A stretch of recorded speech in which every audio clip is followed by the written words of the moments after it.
The March 11th Planning and Zoning Commission meeting. Please rise for the Pledge of Allegiance. I pledge allegiance to the flag of the United States of America and to the republic for which it stands, one nation, under God, indivisible, with liberty and justice for all. Thank you. Roll call. Yes, Commissioner Donaldson? Here. Commissioner Kent? Here. Commissioner Jennings? Here. Commissioner McLeod? Here. Chair Waddy? Here. That brings us to item 3 on our agenda. This is any ex parte communications. Do any commissioners have any communications that they need to disclose? None. No. All right. Seeing none, we'll move on to item 4 on our agenda. Item 4 is the consent calendar. Consent calendar items are considered to be routine and will be enacted on by one motion. By approval of the consent calendar, the staff recommendations will be adopted unless otherwise modified by the commission. There will be no separate discussion of these items unless a member of the commission or a member of the audience requests removal from the consent calendar. So first up is item 4-1, the Planning and Zoning Commission meeting minutes of February 12th. Item 4-2, Planning Application 20-008, Design Review for a 2-story addition at 954 Talbot. And item 4-3, Planning Application 20-005, Conditional Use for a Thai massage at 900 Santa Fe Avenue. And before we ask if anyone wants to pull it off, I do need to be recused on item 4-2, the 954 Talbot, so I will not be voting on that. And just as a reminder, we're actually asking the commission to continue the massage permit for 900 Santa Fe to a date uncertain. Okay. Okay. All right. So with that, do we want I'd like to pull 954 Talbot. Okay. So with that, how about if we can get a motion to approve the minutes and continue indefinitely the massage permit at 900? Actually, I do have a speaker card on the massage establishment. Okay. Okay, and for this, the person speaking on the massage, are you, just understand you're speaking on the continuance rather than us hearing this item? Okay. Then why don't we go ahead, maybe before we take the comment, do we want to just move on the draft minutes then? So the only thing left on the consent calendar then are the minutes, and I'll move approval of those. Okay, all in favor? Aye. Aye. Seeing none opposed, that passes 5-0. Sorry, we missed a second. Second by Commissioner Kent.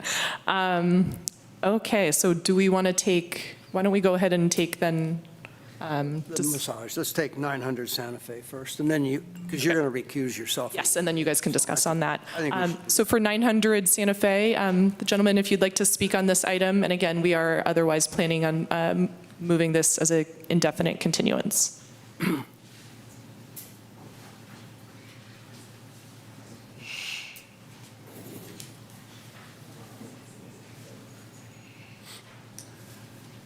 Hello, my name is Tom Newton. I live at 900 Santa Fe. No, I live at 922 Santa Fe. That's my interest. And I thought I'd give you a couple of things to think about while the thing is being continued. This will be the second massage parlor within like 200 feet at the top of the street. It seems kind of odd. It's like a strip mall, but it isn't. It's Albany. I don't get it. But and I understand that we can't discriminate against massage parlors are to be treated like any other business, supposedly. I guess the law changed again. I guess you can discriminate against them in zoning. I don't really care much what's going on at the massage parlor. What concerns me is that it's a car traffic intensive business, along with the one that's been approved already, and there's no concession at all there's no consideration at all for off-street parking. I can't remember the last time off-street parking was enforced by you guys. It's always exempted. And this, in the application, it says here, the description from the Planning Commission, it says that the massage parlor at 900 would be treated the same way that the previous retail business had been treated. What was the previous retail business? What, I missed it. I've lived in that block for almost 50 years. I don't recall a retail business up there at all. And if it were a retail business at one point, I mean, don't they have to, there's just stairs, there's no elevator. I mean, how do people who have disability, anyway, I don't understand treating it like a previous business, but that's neither here nor there. It would definitely impact the traffic pattern in my neighborhood. And I know we've just been through this Solano Complete Streets Plan, and traffic patterns were taken into consideration, and you can't predict what is going to move in where, but you can like maybe have a worst-case scenario and allow for a business that is going to cause a lot of traffic. Anyway, think about that while you're continuing. Thanks. Thank you. Do we have any other speaker cards on the 900 Santa Fe? No. Okay. With that, Okay, well, I think the only thing we can do then, I'll move continuance of this item to a date uncertain, okay. pending them completing their application and coming back to, the staff bringing it back to us. A second. I'll second. Okay. With Okay. that, all in favor? Aye. Seeing none opposed, the indefinite continuance passes 5-0. That leaves us for item 4-2 on the consent calendar that is getting pulled off the consent calendar, and I assume we'll have a staff presentation, but I will turn it over to Commissioner Jennings, so I'll step out of the room.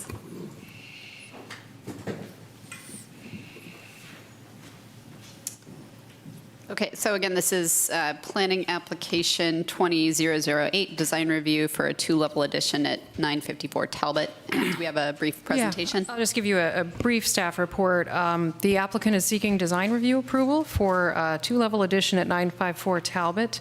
The subject site is a 5,000 square foot lot that has an existing 3-bedroom, 1.5-bathroom home, just under 1,600 square feet in area, and the dwelling was built in 1929. Altogether, the applicant is proposing an 822 square foot addition to the home. The scope also includes remodeling an expansion of the existing kitchen as well as a master suite on the second story. Altogether, this will result in a 4-bedroom, 2.5-bathroom home that's a little over 2,400 square feet in area with a maximum building height of 25 feet 5 inches. We have the exterior elevation up on the screen, so you can see that the Spanish Revival architecture is proposed to remain. And there are 2 off-street parking spaces provided in the detached garage and driveway. Okay. Does anyone have questions for Sure, I staff? think I'm the one who pulled this, and I think do we have any speaker cards on this at all? I do have a speaker There is a card. speaker card on it. Okay. Anyway, I guess I'll talk about my concerns, or maybe the architect could come up and answer them, or talk to us about that, perhaps. I think I had 3 concerns that I saw looking at the plans. The first one is there's a room in the back of the building that is labeled storage, and I'd like to know more about that and what how the ceiling height on that is, and I had trouble understanding how it's different from the the elevation. I didn't see any stairs there to figure out how it has a smaller ceiling height than the other adjacent rooms. And then on the front elevation, those 2 proposed new windows that are shown on the screen up there. One of them goes into a closet, and the other one goes into a bathroom. And I don't know, maybe that's okay, but I'd like to know a little bit more about what the architect's thought is on that, and how they're going to be obscured or not obscured, and how that's going to work. And then on the south elevation, there is a large 3-set window, a triple window, into the new master bedroom, and it really looks straight down on the neighbor's bedroom next door. And sometimes we have people express concerns about that. I think that can be a concern, and I would like to talk to the architect about making that into a clear story window, a higher window, so that it's have less direct visibility from, let's see, Ann, right there, that triplex window there in the center, that's in the new master bedroom, and I think that should be a clear story window, personally. So anyway, those are my sort of design review concerns about it. Mm-hmm. Okay, so normally the way we do this is we do a presentation, we hear from the applicant, then we open it up to public comment, and then the commissioners talk. We're doing it a little out of order, so I'm going to suggest that before we have the architect come up, that we hear from the speaker who wanted to make a comment on this, so that the architect can respond to everything at once. That's okay. So The speaker is Susan Abrahamson. Okay, thanks. Come on up, and we will give you 3 minutes on the clock. Okay, so this is I've never done this before, so please forgive me if I mess things up. But and of course, this is sort of all about me. And our house is the house that's right across the fence. So we're on the west side of this new proposal. I have 3 concerns. One of them is the loss of sunlight into our backyard. I didn't see, I understand, and again, my education's biochemistry, not in architecture, but I'm not sure that I didn't see the figure that was there that was supposed to measure how much sunlight will affect into our backyard. And our backyard is, currently we're doing a lot of landscaping there, but it's important to us. Our yard is, we spend a lot of time there. So that's one concern. Second concern is, again, the privacy issue. This will be looking right into our backyard and into our bedrooms. And so that's something that I feel I'm concerned about that. And, you know, the windows, when you look at the other view, they will be looking straight into our rooms. And the third is just, what was the third? Oh yeah, we'll be losing our view out the back, out of our bedrooms. We have a really nice view of the East Bay Hills. That's going to be gone now. This seems like this structure is 25.5 feet tall, and it's larger than the surrounding buildings, and it seems out of place or out of proportion to me. That being said, I also don't want to be that neighbor that, you know, makes it so somebody can't, you know, do their remodel that they want. So I'm just wondering if the architecture or anything has any kind of mitigation things that we can do to make it so that our backyard maintains its privacy, like some sort of plantings or anything like that. So yeah, that's what I wanted to say. So you're located to the west, you said? Yes, so we're directly west. Your backyard's abut? Yep. Okay, I think. Thank Yeah, and also my neighbor that's directly north of me at 957, she shares the same concern. She's unfortunately ill tonight, so she couldn't come, but she also shares the same back fence, because it's kind of a funny lot the way it works. Okay, okay. Okay. Yeah. Thank you. Thank you so much. Is there anyone else who wanted to make public comment on 954 Talbot? Okay, seeing no one, we will close the public hearing, and I will invite the architect or applicant to come up and address any of the comments you've heard, if you'd like to do that. So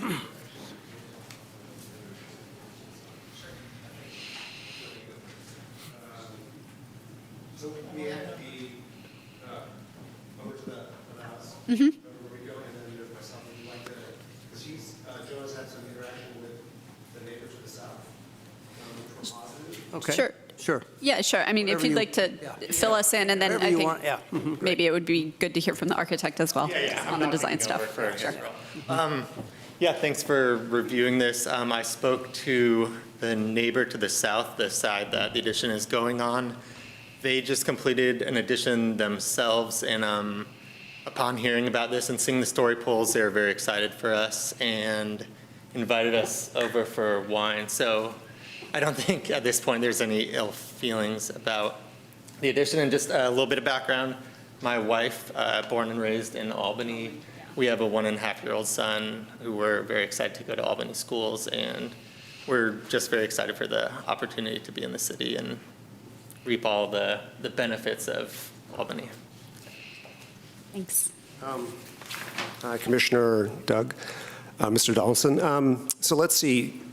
On the south elevation, you know, sometimes with these projects, you get fortunate in the sense that you find a house and a client where the lot is somewhat generous, and this would kind of fall into that. So when we proposed a second-story addition, we bumped out towards the driveway because that was a kind of a logical way to go to increase the kitchen space without kind of impinging upon the backyard. We felt that the distance from the south facade of the new addition to the property line, which is 12'11", would be enough space between the new addition and the existing house to kind of maintain a sense of privacy. I mean, ideally, it'd be great to kind of keep those windows, I think, on the south side, just because it's nice to have the view. And so that's just kind of generally the feeling on that. And then just to address the neighbor to the west, kind of the same responses. We really look to kind of minimize the addition on the second floor And so we lined up the new addition with the rear of the house. And at the back of the house to the rear property line, it's about 37 feet. And then the other thing about those spaces is they're not what I would consider heavily traffic space. There's one window, for example, the single window on the left side in blue is a window to the staircase. So it's just really kind of bringing in light. So it's a kind of thing where someone's just going to be walking by it. And then the other two windows are kind of lead into a little office space off of the master bedroom. And so we think, 37 feet would be generous. And then if you take the person's respective backyard on the opposite side, probably at least 20 feet on the backside. So you're talking about 57 feet between homes, which should be enough space to kind of garner privacy. I mean, the client could propose some trees if that was beneficial to you, but the only thought about that was, it's something for you guys to think about is whether you want the shadow on your backyard. But they'd be happy to put some pittosporums or some other kind of screening plants if that's what you desired. Okay. I had questions then about the two front windows, which... Oh, yes, sorry about that. Can I say something else? Sure. Thank you. A couple things. The set of plans you drew up are really good, and we appreciate that. I think it's a very thorough and complete set of plans, and Okay. easy to read, and I appreciate that when I was out in the field looking at the site, so thank you for that. You're welcome. I actually had Now, the two windows in the front, I like the design, the aesthetics are really good. Are very balanced, but when I look at the floor plans, I thought, wow, this one goes right into a closet. Right. And the other one goes into a master bath, and Correct. How are you going to deal with that? Well, yeah, the closet is just it's a closet where we have clothing on either side. Yeah. And so to have the window in the middle kind of brings in some natural light. And also, it's especially for the elevation on the front of the house. Otherwise, if we didn't have a window there, it'd be fairly blank. Okay. And then second, in the bathroom, if the clients wanted, they could do obscure window, but usually you could take care of the privacy issue with a blind or some other kind of window treatment, and then therefore allowing you to kind of take advantage of looking up in the hills and those type of things, and just kind of bringing in maximum light. So I think, we laid out the master closet, for example, just to kind of work with the window, and then same thing with the bathroom. Okay. Yeah. All right. And the storage. Might work. Oh, yes, the storage. So the downstairs space, we think, because it's not listed on the original plans as habitable space, and part of that was, I think, because of the stairs and the ceiling height at the time. So we just called it out as storage. And then as part of the construction, we have to rebuild the stairs that are going up to the new addition because of the rise and run. So we were going to modify the downstairs and then reclaim that lower space as quote-unquote habitable, because the code has changed in terms of ceiling height. So when we originally, on the plans, it's qualified as storage because currently it's not habitable space. So as a consequence, you can't call it a bedroom or anything like that because it's not habitable. It's being used now or not being used now, and being used in the future? No, it's not being used right now. Okay. Yeah, but the intent is to keep the space, and then because we have to do the staircase up above, we're going to redo that staircase and then change the use of that space. So it'll be a family room or some other kind of where you can put your kids and they can make a lot of noise. Okay. And the ceiling height will stay low then? Yeah, it'll be the same. Yeah, it'll be 7.3. I think it is what it is now. All right. Yeah. All right. Okay, I still urge you to consider clear story windows on that south side. Okay. Looking at their bedroom plan, you're going to have a lot of windows in that bedroom. You're going to have windows on the side, you're going to have windows, and then, let's see, anyway, a lot of light coming into that bedroom. Think about where you're going to put the bed, and how that's going to how the layout of the furniture is going to look like. And it would seem to me that you would want to have the wall space and the floor space along that side, and a clear story window where a long narrow window that's only so high. Yeah. Up high will bring in lots of light to the room, but you'll have all of that extra truly usable space in the bedroom.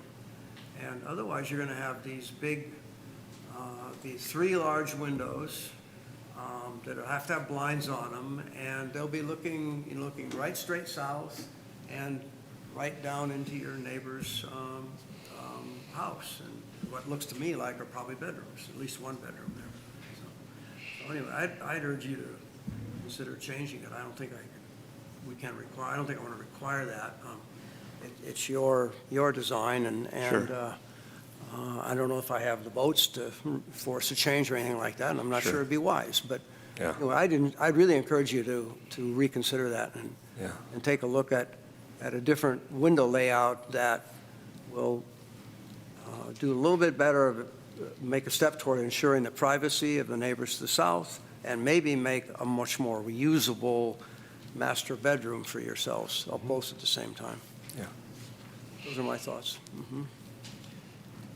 Anyone else? Could we, instead of making a decision, kind of here, could we just talk, I mean, if, when we get to the end of approving or not approving the plans, could we just say, it's, after we've had time to discuss it, we could either go with what's current, if that's okay, or we could go with something that has slightly more privacy. But we would have that option instead of coming back or doing that kind of stuff. Does that seem acceptable?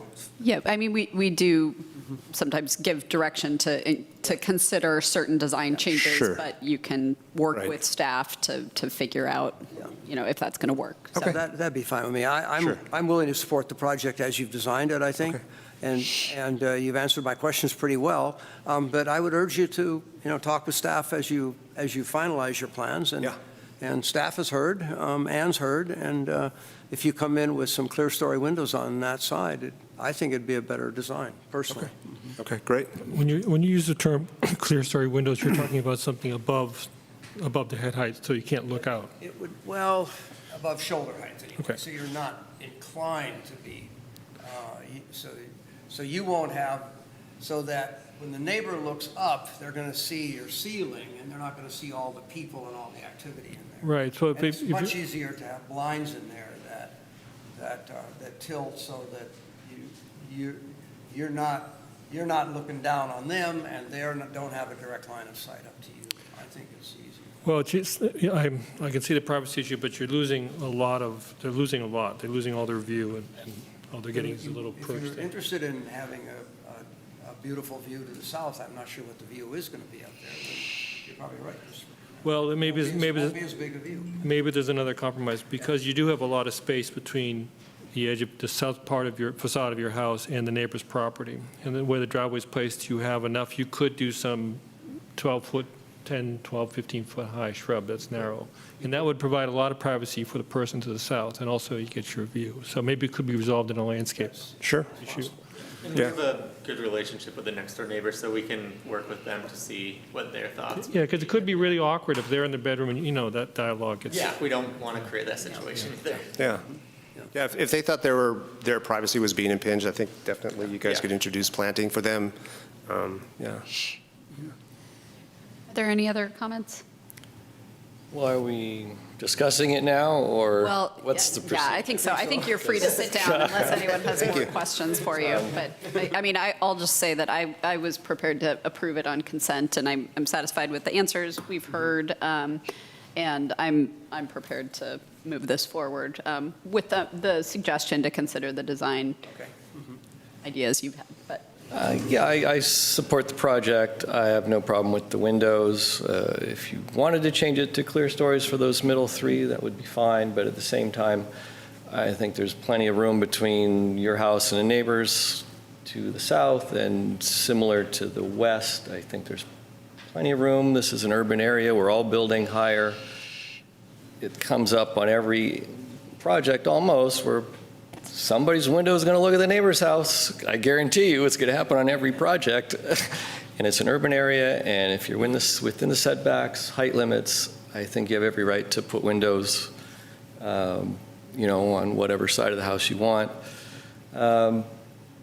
We don't enforce a right to privacy. There's no right to privacy in the planning code. I'm fine with allowing these windows as is. I think it's a nice project, and in terms of the windows in the front, you could probably come up with curtains or some other way to provide your own privacy. I think it's more for you that, not being seen from the street would be an issue. But otherwise, I'm prepared to support the project as is.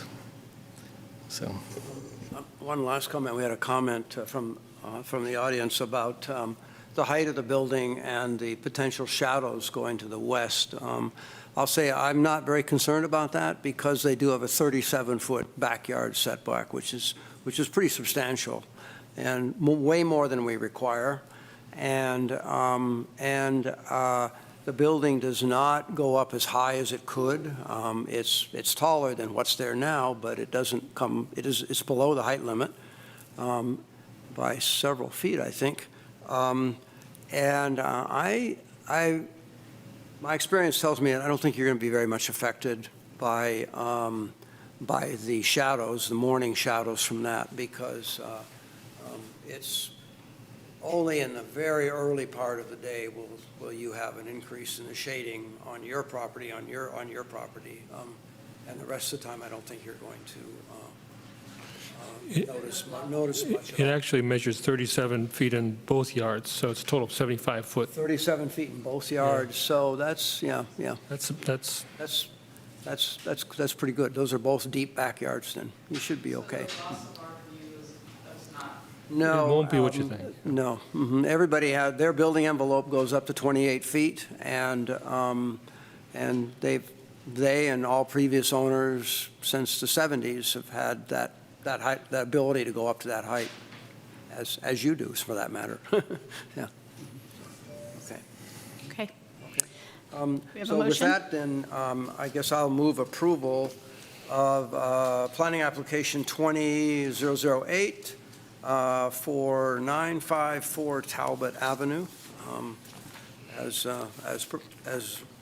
described in the staff report with the findings and conditions, and, subject to possible modifications based on our discussion. I'll second. Okay. All in favor? Aye. No one's opposed. So the motion passes, and there is a 14-day appeal period, so it sounds like you have story poles up. Make sure to leave them in place until the appeal period runs. Okay, thank you. Thanks.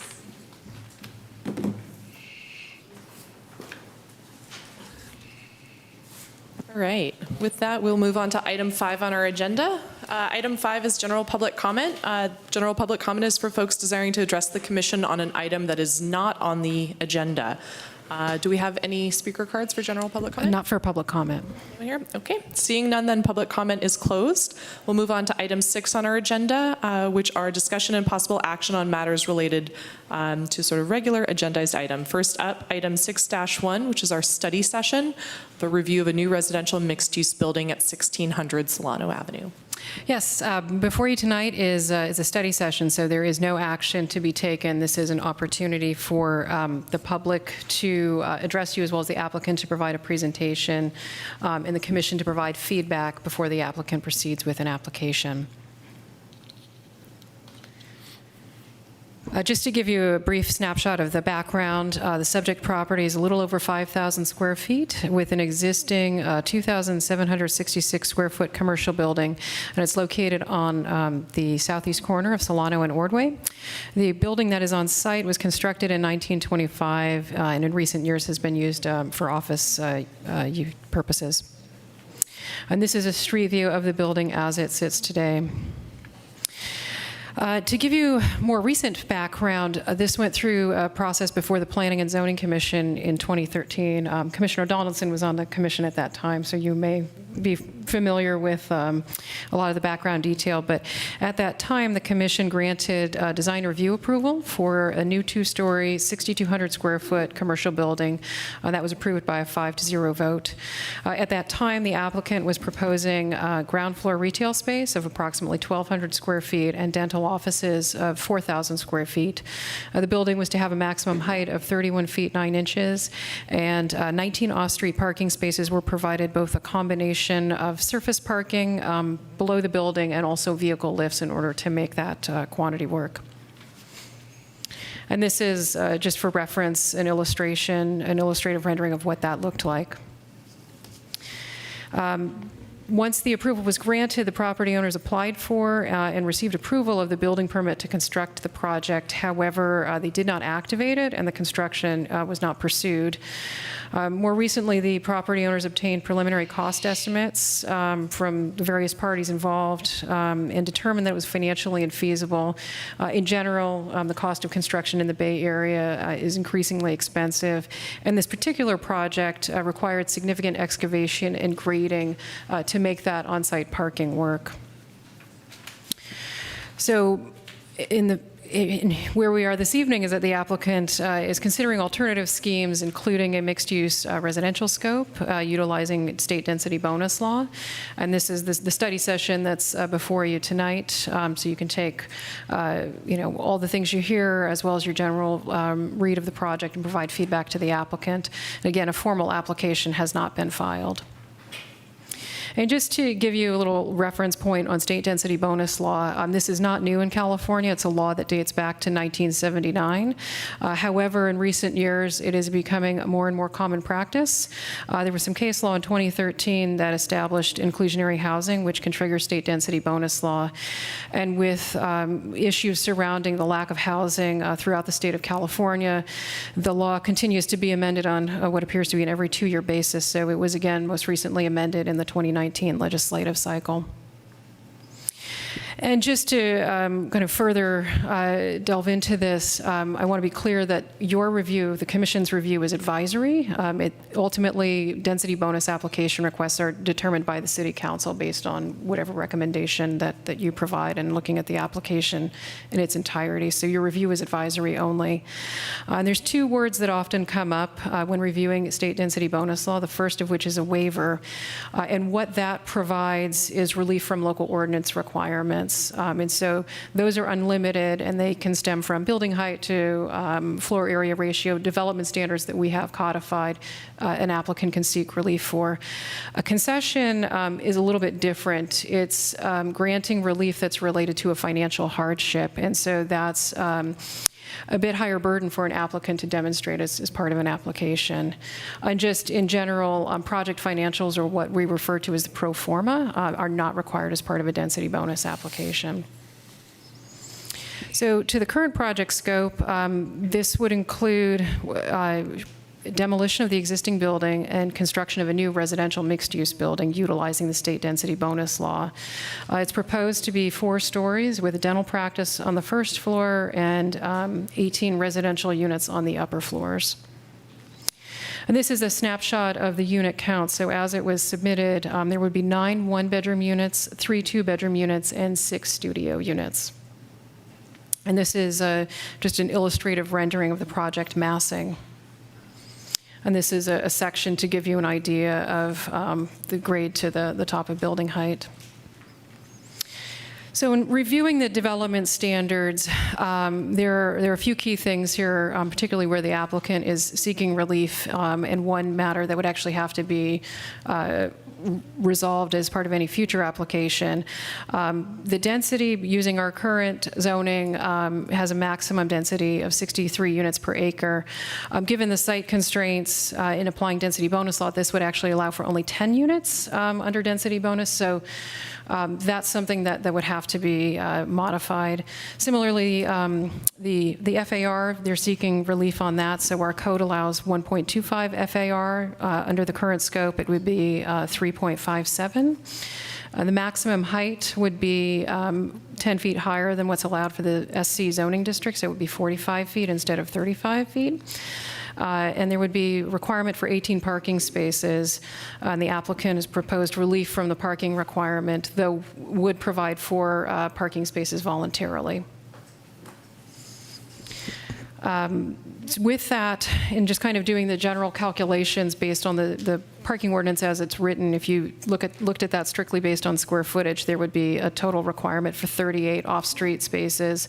That's 1 space per unit for the residential component and 20 spaces for the dental practice. So it's a significant amount of off-street parking. We received in total 7 correspondences regarding this project. The last one came in at 5:30 tonight, so all of that was forwarded electronically, and we have copies in the binder at the back of the room. And the correspondence identified various concerns, including parking, density, height, trash receptacle location.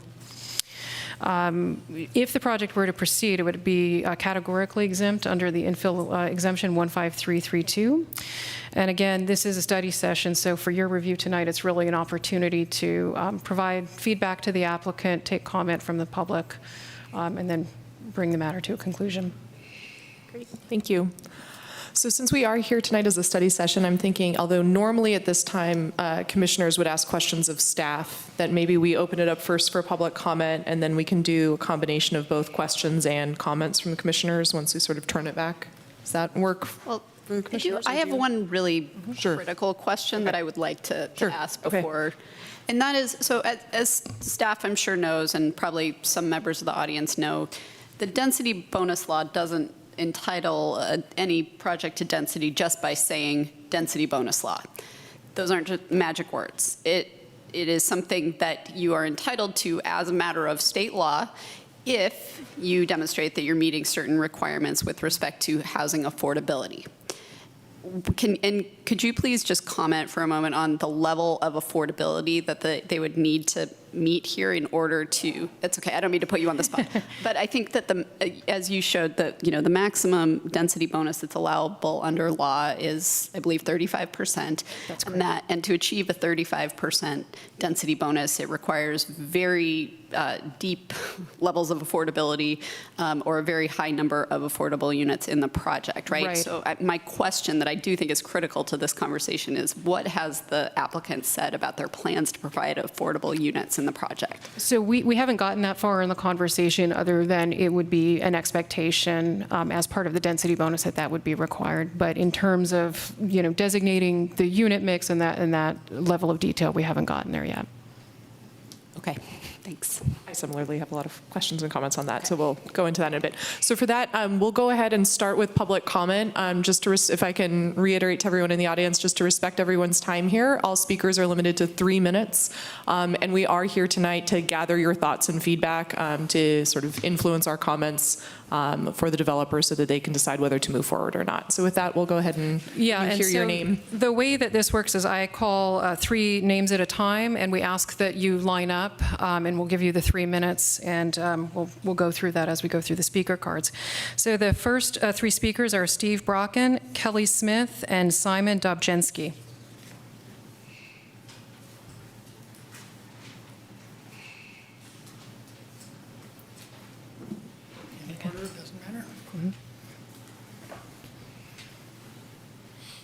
Good evening. Hi, I'm Steve Brocken.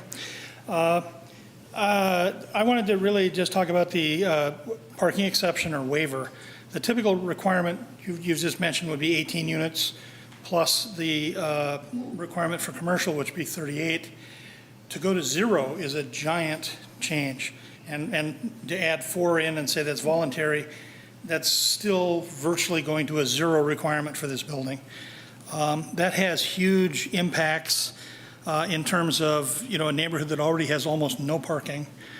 Years ago, I had, we had the Albany police. They occasionally come by for events in the neighborhood where we have, a community day, et cetera. They've come by and said, we can never park here. I mean, when you get a comment like that from the Albany police, I think, you know what you've got in your neighborhood. It's full parking-wise.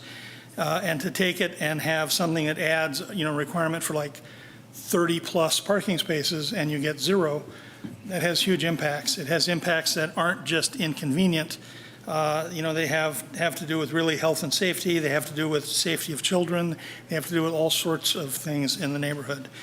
The law really says, that those sorts of concessions are available to projects where it is necessary to make it feasible. Where they've said, I can't afford to do excavation or grading, et cetera, that's assuming that that's the only way to do parking.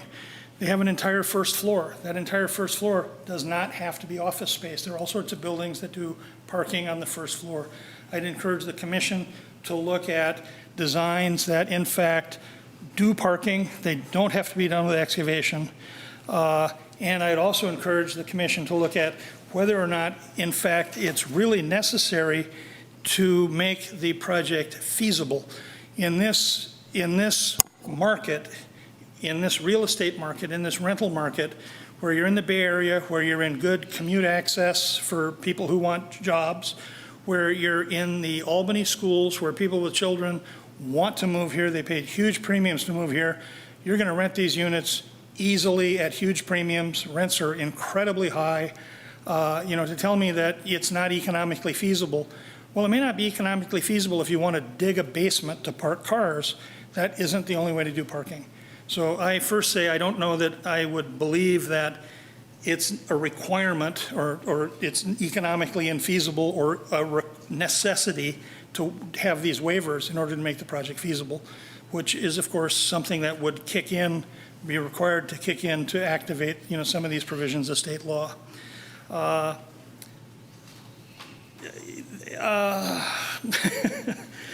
We haven't had a lot of time to look at this. This is 3 minutes. I will say thank you very much. Thank you. Next speaker. Hi, good evening. My name is Kelly Smith, and I live at 923 Ordway, around the corner from where this would be built. I concur with my neighbor here. My concern is parking.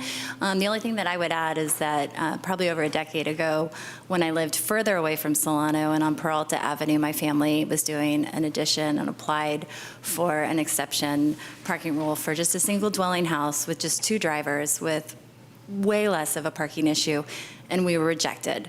And so it hardly seems fair that now that I'm on a busier street where parking is much more of an issue, not just for the neighbors who live there, but because of all of the shopping and other business that goes on Solano, that somebody could be exempted 8 parking spots. That would not seem fair. Thank you. Good evening. My name is Simon Dobzinski. I live on 910 Ordway. It's across the street from the new project. And I also would like to tell you a little about the parking situation on our street. Right now, there is no parking on the street at all.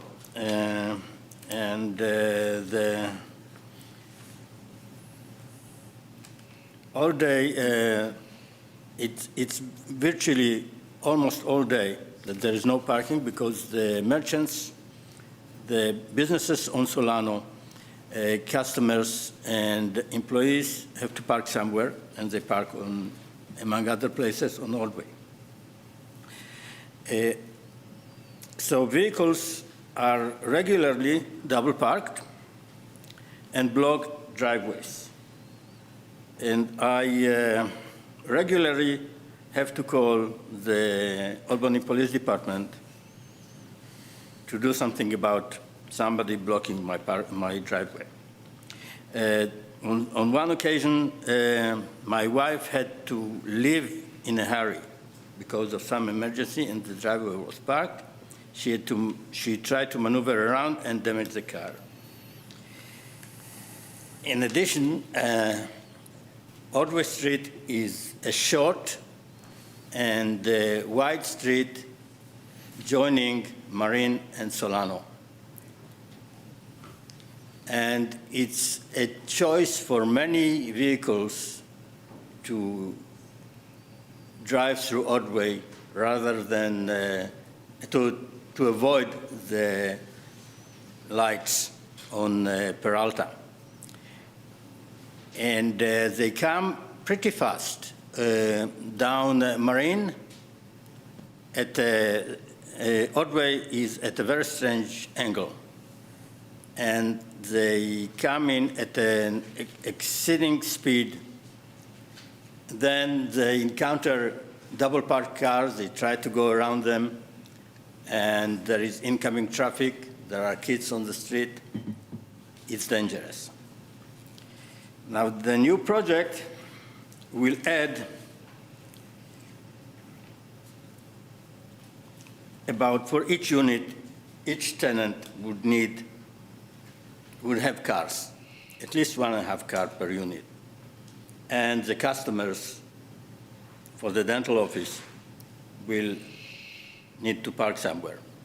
So it's between 20 and 30 additional cars that want to park on Ordway. Sorry. Thank you.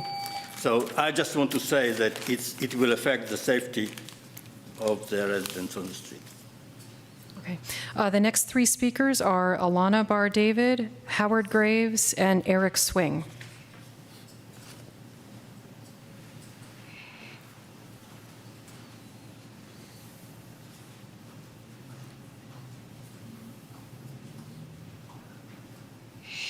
Good evening. 2 years ago, I moved from San Francisco to Berkeley on Tacoma, which is right by Albany. And I thought that maybe the smaller towns would be more concerned with health and safety. I'm not sure once I saw about this project.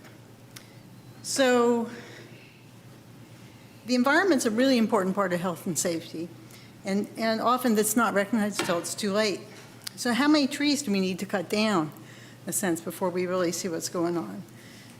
And the parking is just a really serious issue. You're going to hear a couple kids were hit in the middle of Tacoma Avenue because I don't know if you've been on Tacoma, but it is 26 feet wide, has a huge camber, and you can park going either direction on either side, which is helpful, but it's only room for one car. We have school buses, we have all kinds of things. It's a busy, busy street. You add 27 more cars circling and looking, it's pollution and it's lack of finding of space. And I think we need a traffic study. The intersection there is exceedingly unsafe. I think people have died there as well. I think we met and heard that. So, the problem with children being hit, the traffic safety is a giant impact, also where we live. And people who live there, when I come back with groceries, it's just hard to even find a place to park so you have to double park to unload the car. It's a mess, and you just add that many more cars, it's just going to be terrible. And it's really all to just benefit economically the developers. And this is what we saw in San Francisco. It's like no thought to the public and the people that are trying to live their lives there. And I hope to have grandchildren one day, but I'm going to be a little worried about them on this street, and that's sad. That's really sad.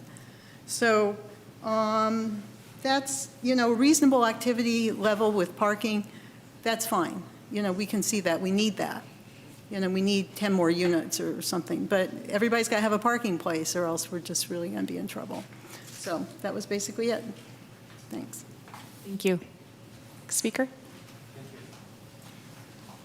Hello, my name is Howard Graves. I've lived in Albany at 913 Ordway Street for the last 37 years. I live 3 houses south of this development. I've submitted a letter to the Zoning Commission yesterday and also to the Albany City Council because of my grave concerns about this initial proposal on the project and how it would damage the environment of our city. First and foremost, I believe that this project doesn't meet the local housing conditions that are required for this commission or the city council to grant zoning waivers of the magnitude requested by this project. My understanding of the density bonus law says that local government can refuse to grant waivers if they can show that they're not necessary. It's not necessary to make possible financially for affordable housing units to be produced. And I think that this project does not meet that requirement. As Steve Brocken pointed out, the Albany housing and rental markets are very healthy and robust. Our interest rates are at record lows. The rental rates are very high, and this community is a very desirable place for people, and particularly people with families, to live. There's no reason to grant waivers of critically important issues of size, height, and parking to build such a project. Second, there's no need to grant a zoning code or parking waivers to a dental clinic. It's not an apartment. It wouldn't even qualify. Finally, I want to point out that that this project would severely interfere with the health and safety of the neighborhood. I'm a physician. I worked 40 years as an emergency physician in San Francisco. I know how dangerous and deadly pedestrian auto injuries are.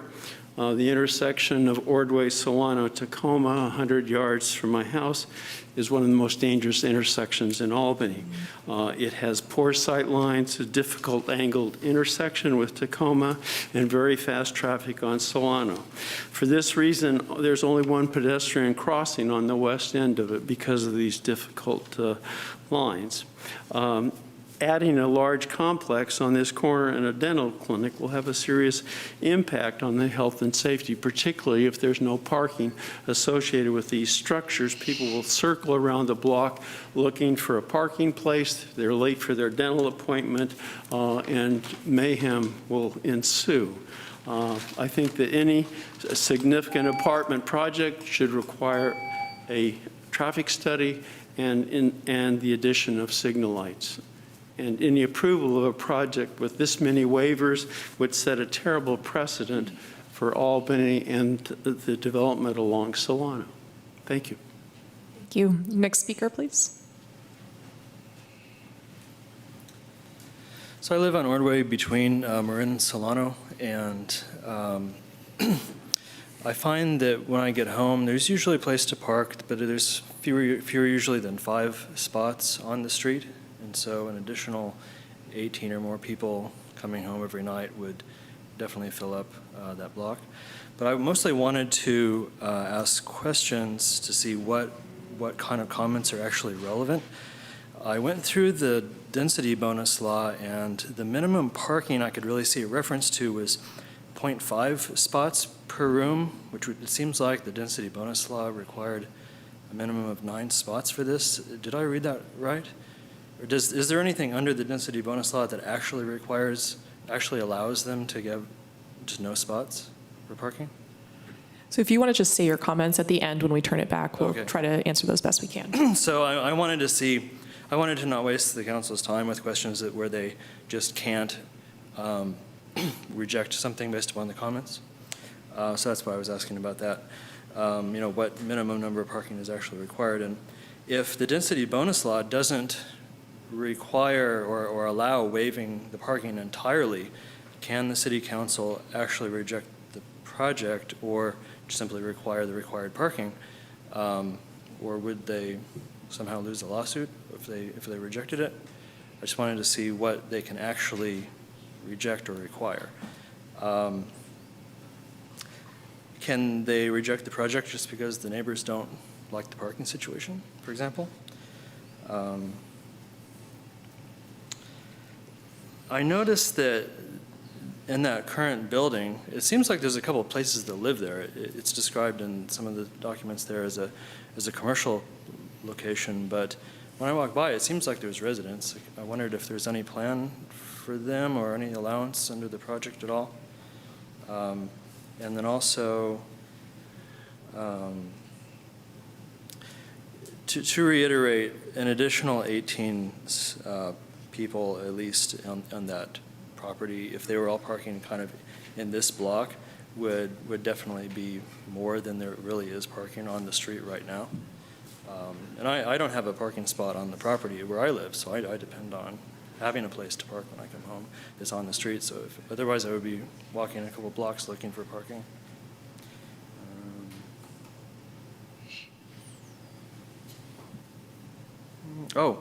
They mentioned that you haven't gotten to the part yet about what fraction would be affordable, but I wanted to ask that too, of if they were planning the low affordability or just affordable units, and how many affordable units, or if they were talking about them being senior living. I was curious about that too. Thank you. Excuse me, the next 3 speakers are Matt Sufner, Lawrence Jostens, and Dan Johnson.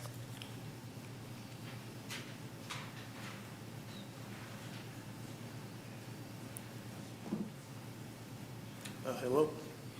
I'm a resident of Tacoma, and I just wanted to say, because a lot has already been covered, but, oh, hello? All right, is that better? Traffic on Tacoma has been dangerous as it is. I've actually done some work and talked to people, including people at Berkeley City Hall about it. There was actually a plan at one point to make Tacoma into a one-way street going towards Solano with one right-hand turn lane. An architect around the corner actually from us mocked that up. This is because of parking, but mainly because of safety. There's not enough signage. I've also fought for signage, and the only thing I've really gotten is end school zone, like an end school zone sign. But yeah, there have been accidents on the street. I can only see people trying to get parking and going around and circling. But at the same time, that intersection is horrible. Coming from the direction I usually take towards Solano, you have to look at the crosswalk, at traffic coming from the left, which doesn't have very good sight lines, traffic coming from the right, which is okay, traffic coming from ahead, and a crosswalk in front and to the right. So that's just from one side. Imagine all the people coming from the Solano sides and from Ordway. It's just a nightmare. So I assume this is going to get studied, but I just wanted to put that out there. Yeah, I have talked to business owners in that neighborhood. They are concerned about losing parking, and visitors. Having a new business plus an effective parking rate. It's just not one car per unit in the apartment, or a specific amount of dental patients. It could be a lot more than what we're talking about, 18. It could be like 40 or something. I'm not sure. I'm not an expert, but it will take away from existing businesses, so that impact should be measured, I think. And that's all for tonight, but thank you. Thank you. Next speaker.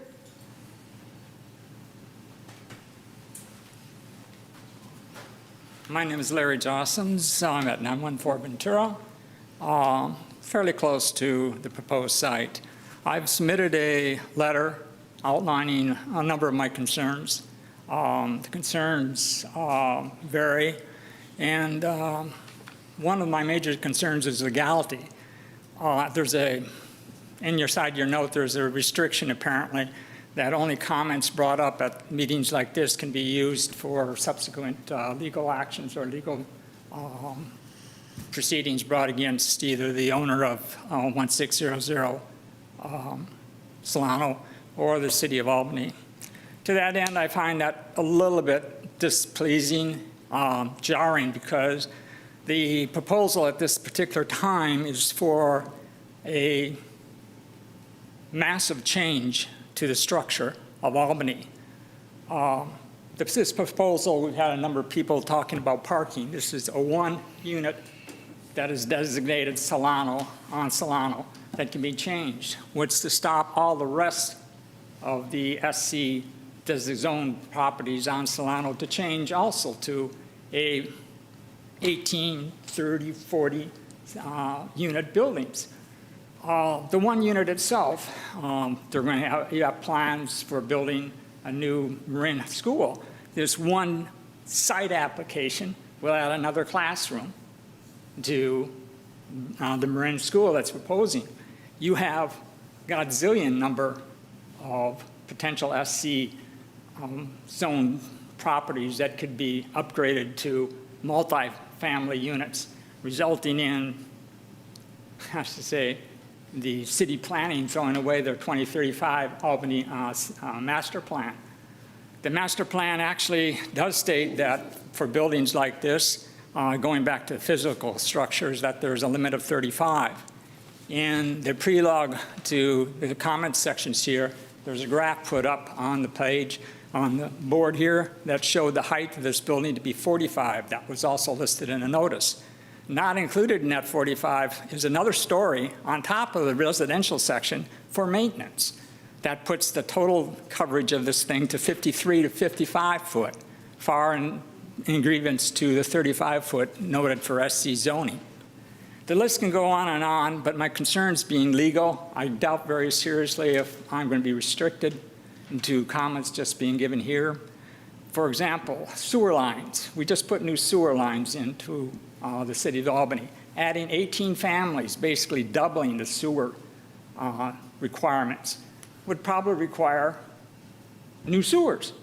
And that's just from one site. If you'd start doubling up and tripling up on these sites, you have new sewers. Garbage. There's no place that was sitting for garbage here. What are you going to do with 54 garbage bins? Are you just going to line them up and down Ordway at will? These are points that could be addressed legally, but I hope it certainly can be addressed on meetings like this. Thank you. Next speaker.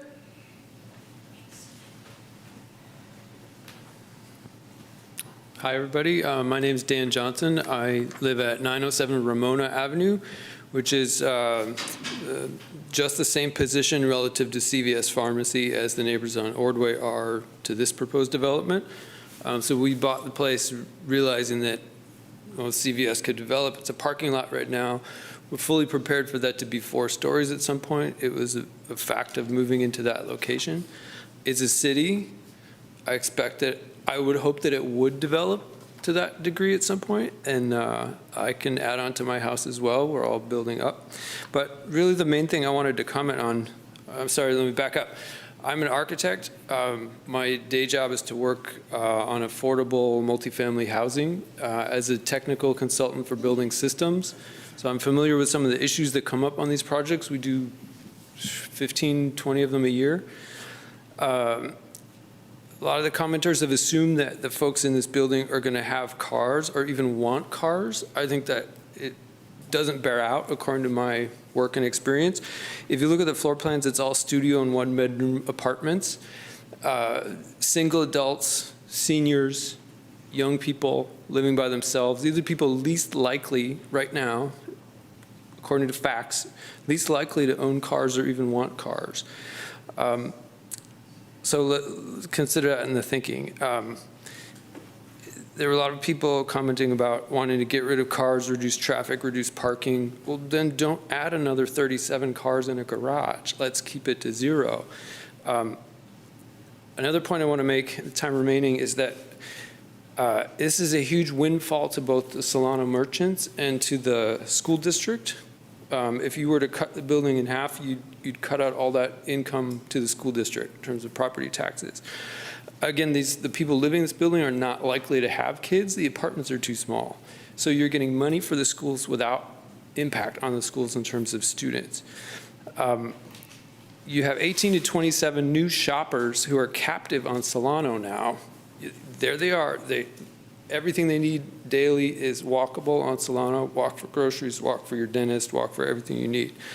I can't think of a better place to put this many new housing units in City of Albany, as right there with everything they need with no cars required. My wife takes a Transbay bus to San Francisco every day for her job. BART is another option. People in these age groups either don't have a car or they rely on micromobility, public transit. I would look at a place like this as a place to put up my senior mom, try to get her moving closer to me. She's a few blocks away. There's no way she would have a car, right? So please consider some of these things in your thinking about the project. Thank you. Next speakers? Yeah, the next 3 speakers are Allison Grinstead, Peter Goldberg, and Shelley Kahane.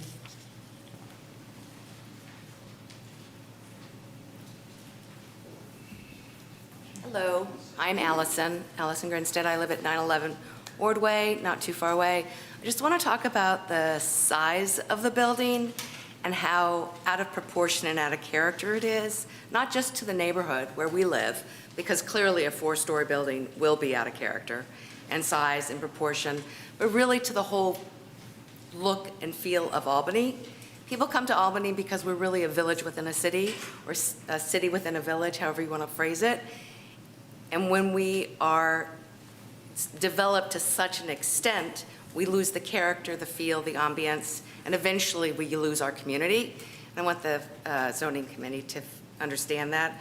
I also understand that there's the California additional dwelling unit laws that you need to take a look at and understand, but still there needs to be some reasonable expectation of development, not just of massive complex that's out of proportion and frankly unnecessary in our neighborhood.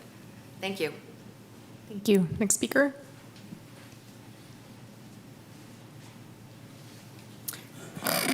Hi, I'm Shelley Kahana. I live at 919 Ordway Street.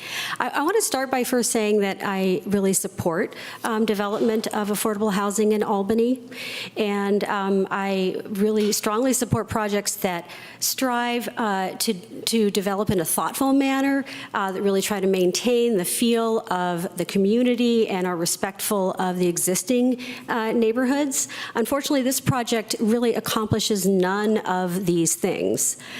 I see this project as an attempt to misuse the density bonus law to create an oversized building that is damaging to the historical features of our neighborhood and moreover creates health and safety concerns to our neighborhood by having increased traffic circulation in an area that you've already heard is very poorly designed and really not able to handle the increased traffic load.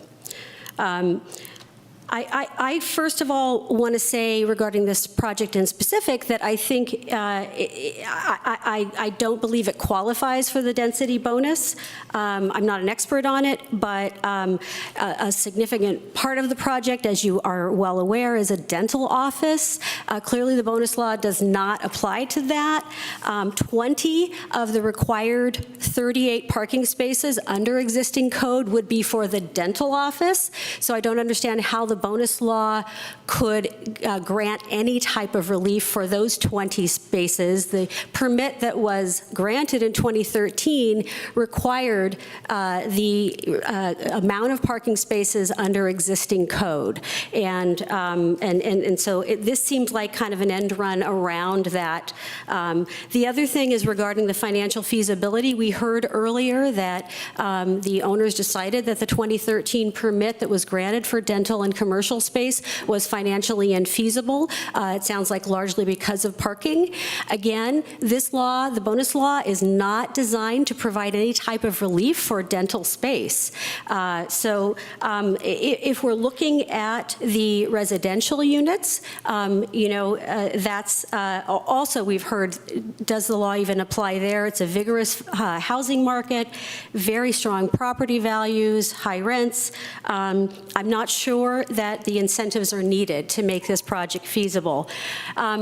In addition, I want to say that even if the density law applied, they're asking for not 130% increase in project density, which is what the law allows. They want 257% increase in the number of units that would be allowed and a 340% increase in the floor area ratio that would be allowed, far, far exceeding what the density bonus law allows. Thank you. Next speaker. Hi, I'm Peter Goldberg. I'm the immediate southern neighbor at 909 Ordway. We have a small house with psychotherapy offices, so we would be, of course, very impacted by this. This is a little bit like déjà vu. We've been through this before a few years ago. But I want to make it clear that despite the effect it would have on us, that I'm not opposed to the development of that corner property. I'm in favor of increased density, low-cost housing. It just seems to me that in this case, this is a kind of an end run or some attempt to make use of the density law in an inappropriate way. I mean, you'd have to decide upon that. I'm not an expert. And I also would like to say that, we went through a lot a few years ago with the owners, with Kavamasi. I like your architecture. We really went through a process. And I just feel that it's not an honorable We don't have honourable neighbours who operate this way, who don't talk to us, come into the community. We have a real community. And, you know, if they dealt with us a different way and if it was a reasonable project, I think there would be no opposition. Thank you. Thank you. Do we have more speakers? We have 3 remaining speaker cards, Julie Baller, Karen Leismer, and Carol Suferer.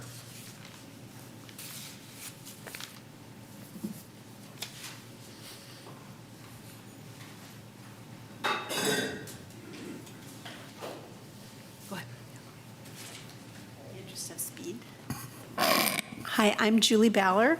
I live on Ordway Street also.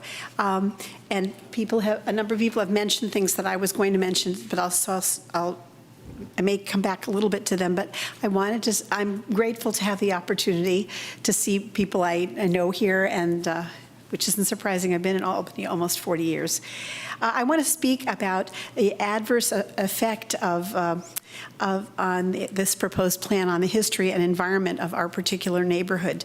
And I want to draw attention to the very large old oak tree that is on the extreme southwest corner of the property.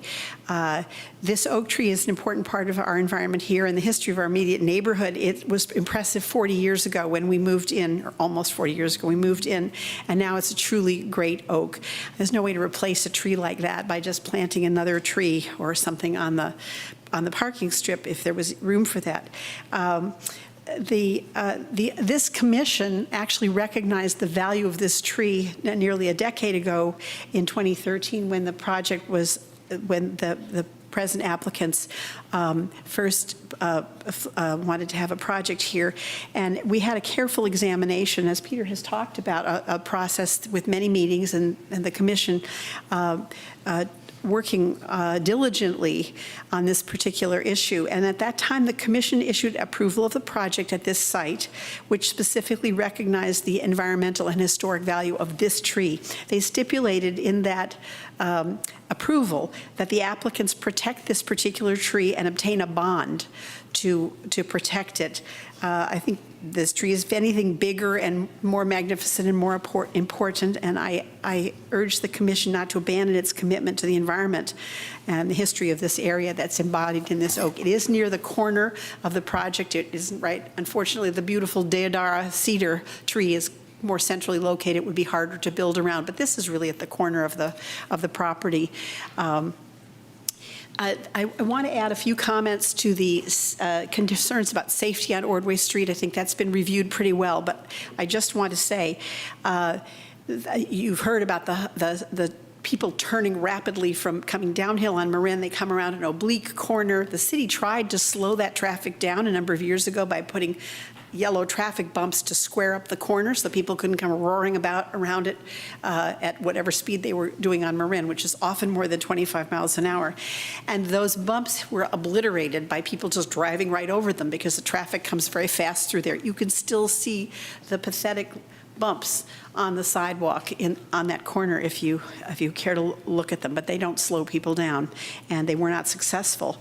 And I want to point out for the other end of the intersection, okay, but maybe we'll have more of a chance to talk with someone. Thank you. Thanks, Julie. Next speaker, please. Good evening. My name is Karen Friis-Leismer, and I live at 914 Ordway and have for 55 years, so I'm like the old oak. I'm opposed to this proposed project of the new residential mixed-use building at 1600 Solano Avenue and the impact it will have on my neighborhood. My concern is primarily around the safety regarding traffic and the constant speeding of cars down Ordway Street. And I know it's been mentioned many times, but it is very important to all of us because some of us have been almost run down over the years several times. It's dangerous to cross the street, to move out of one's driveway, or even get out of one's car when parked on the street. The problem has gotten worse over the years, and the future impact of this massive project will make our street even more hazardous. with no parking for patients, nor the 18 tenants that are proposed to be in this building. There'll be constant circling on our street and the neighboring blocks for parking. In the past, we've had traffic studies done, as been mentioned before, the speeding and number of cars in a given period, and the sensors that were supposed to record this activity were constantly threatened by the due to the speeding cars, generally around 45 miles per hour. Cars will also choose our street, as been mentioned, as a shortcut between Solano and Marin, and to avoid the traffic signal on Marin and Peralta. The orthodontal offices will have cars either constantly circling or double parked while patients, especially young patients, have a short consultation between, after school hours, like 3 p.m. to 5 p.m. So that's going to be really dangerous for everybody. The two dangerous intersection at each end of this short and wide street is such a headache. At times it takes 5 minutes to enter and make a turn, left turn, going east on Marin Avenue. And the intersection at Ordway and Solano is equally dangerous and have very little visibility making a left turn. A traffic light would be appropriate, especially with the added traffic. And speed bumps, please. Thank you. Thank you. Our last speaker, or is that it?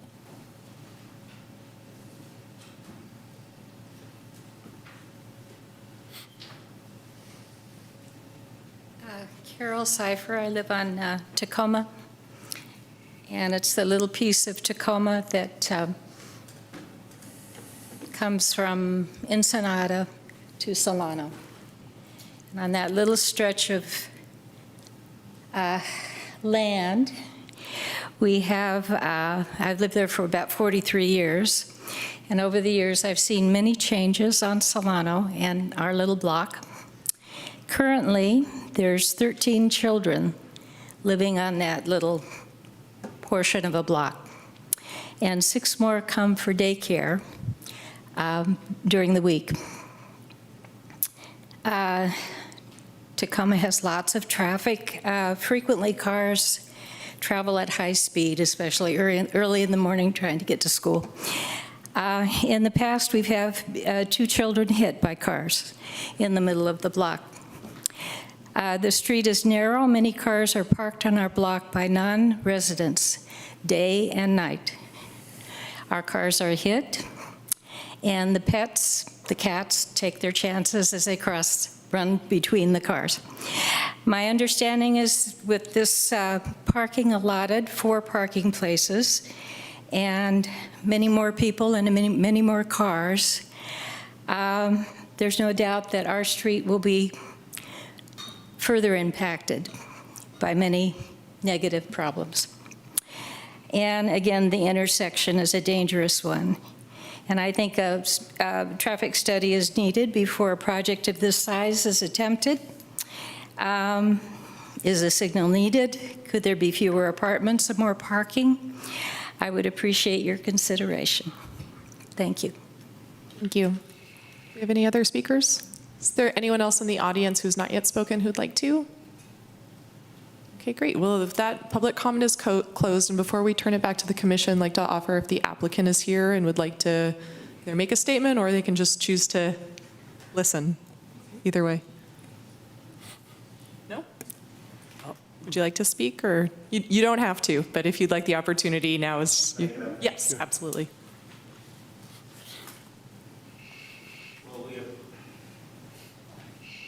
Appreciate the time for everybody, you guys and our neighbors. The purpose of this is a study session for us to understand what the concerns are. We're not being blind or oblivious to the concerns, I can assure you of that. The comment about not being an honorable neighbor, I personally do not appreciate, and I can assure you that is not the case. So I just want to make sure that that is the purpose of us being here, to kind of get some ideas as to what's going on. We appreciate the approval of the previous project, but quite frankly, what was given to us, I mean, it was practically impossible to build based on those constraints. I mean, it just does not make sense, period. So that's why we had to kind of reevaluate, and that's the reason we're here, but we're not at all blind to some of the concerns that have been brought up. I can assure you of that. Just wanted to voice that. Thank you. Thank you. With that, we'll go ahead and turn it back to the Commission for questions and comments. I can start. Jennings, sure. Yeah. So first of all, yes, thank you everyone for your time. I know this is like a really weird time, and we're not supposed to be encouraging public gatherings, and so appreciate you all being here. And I also want to say that I very much support density in places like the Solano corridor and the San Pablo corridor. And I would really like to see a mixed-use residential project developed on this site. I think that's an appropriate use for this site.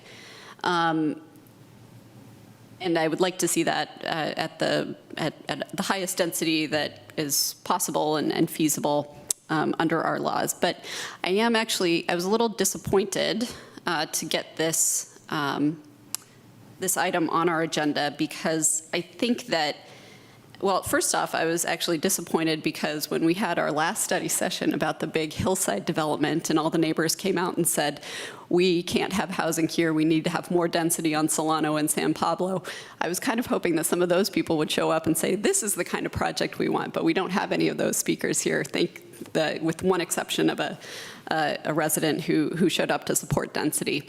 I'm being a little bit facetious, but in general, again, I do think that this is the kind of place that we should be putting density. But I am disappointed that this came to us in this form, because I don't think that this scale of project qualifies for the density bonus here. And and we don't have any analysis showing us that an actual affordability plan has been put forward, or showing us that you can get from point A to point B on the density bonus law. And I noticed on the staff report that this was filed on February 24th, and the notice on it was mailed out 4 days later. I applaud staff, as always, for being super fast and efficient at getting things to public hearing. But I do think that this is a project that would have benefited from a little bit of pumping the brakes, slowing down, considering what could actually work within the constraints of the density bonus law versus what we're seeing tonight, which really seems to me like amending the zoning and perhaps amending the general plan kind of project. So, again, all of that said, I would like to see this come back in a form that, if you're going to use the density bonus law, tell us how much affordability you are planning to put forward in your building. Tell us why it's financially necessary for you to have the waivers and the concessions that you're asking for, so that we have evidence to be able to support the findings that the City Council would ultimately need to make in support of the density bonus. And I think it's okay to not come forward with a fully designed project at this stage, but certainly I think that is, at the next stage, having more of a design concept and not just a building envelope will be crucial. One thing I did just want to clarify, we heard a couple of comments that it's not appropriate to have a dental office in a density bonus project. I think that is inaccurate. Under the law, under the density bonus law, mixed use projects like this one can actually qualify for the density bonus. So that does not take you out of the running. And this is the kind of location where we do encourage active ground floor uses. I think this is definitely not a place where we would want ground floor parking. Although there are things that would make that more financially feasible, probably. It's not what we want on our Solano Avenue frontage unless it's wrapped with active uses, such as perhaps a dental office. So I'll stop there. But again, I think that there's the nugget of a good project here. I don't think what we see tonight is hitting the mark in terms of a density bonus project. Would you like to go, Commissioner Donaldson? Okay, I guess I can make some comments. Let's see. I agree with Megan completely on that.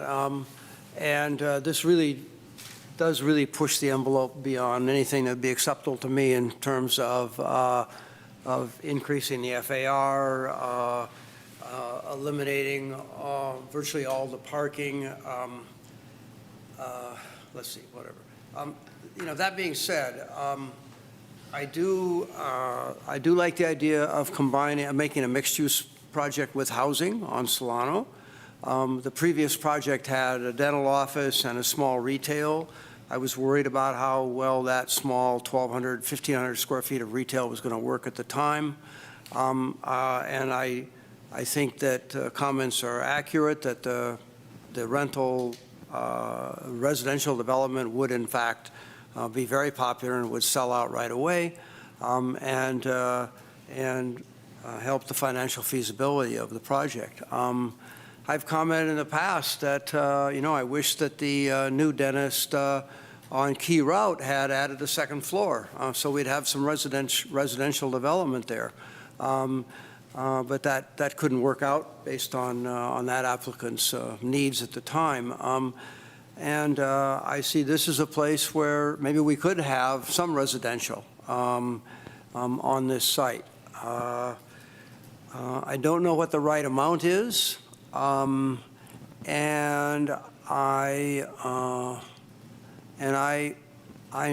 was here when the earlier project was debated and discussed. I know it was a long, hard slog for the commission to get there, and we did look at it with a fine-tooth comb, and we did add a lot of conditions to it.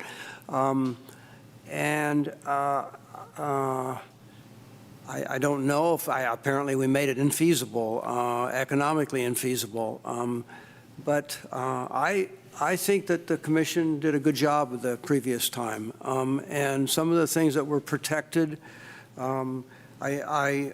this project does not have a setback on the south side, which means the oak tree would go. There's actually 3 oak trees there, but one of them is especially nice. And we worked hard on that last time, and there was, I think that the 5-foot setback would be enough to protect that oak tree, and I still think it should be protected. It would be hard for me to say you can build out right to the property line there. How high can we go? I think our current height limit is pretty generous there. I mean, with 35 feet. There is a 4-story building up the block on Ensenada. I don't know how high it is, but I think it might be 40. So there is precedent in the neighborhood to go up. But it appears to me that that building does have parking off-street and underneath it. And the biggest problem the last time around was how to deal with the parking. And I really do believe the neighbors, and I believe our own parking surveys will show that this is a very parked up area.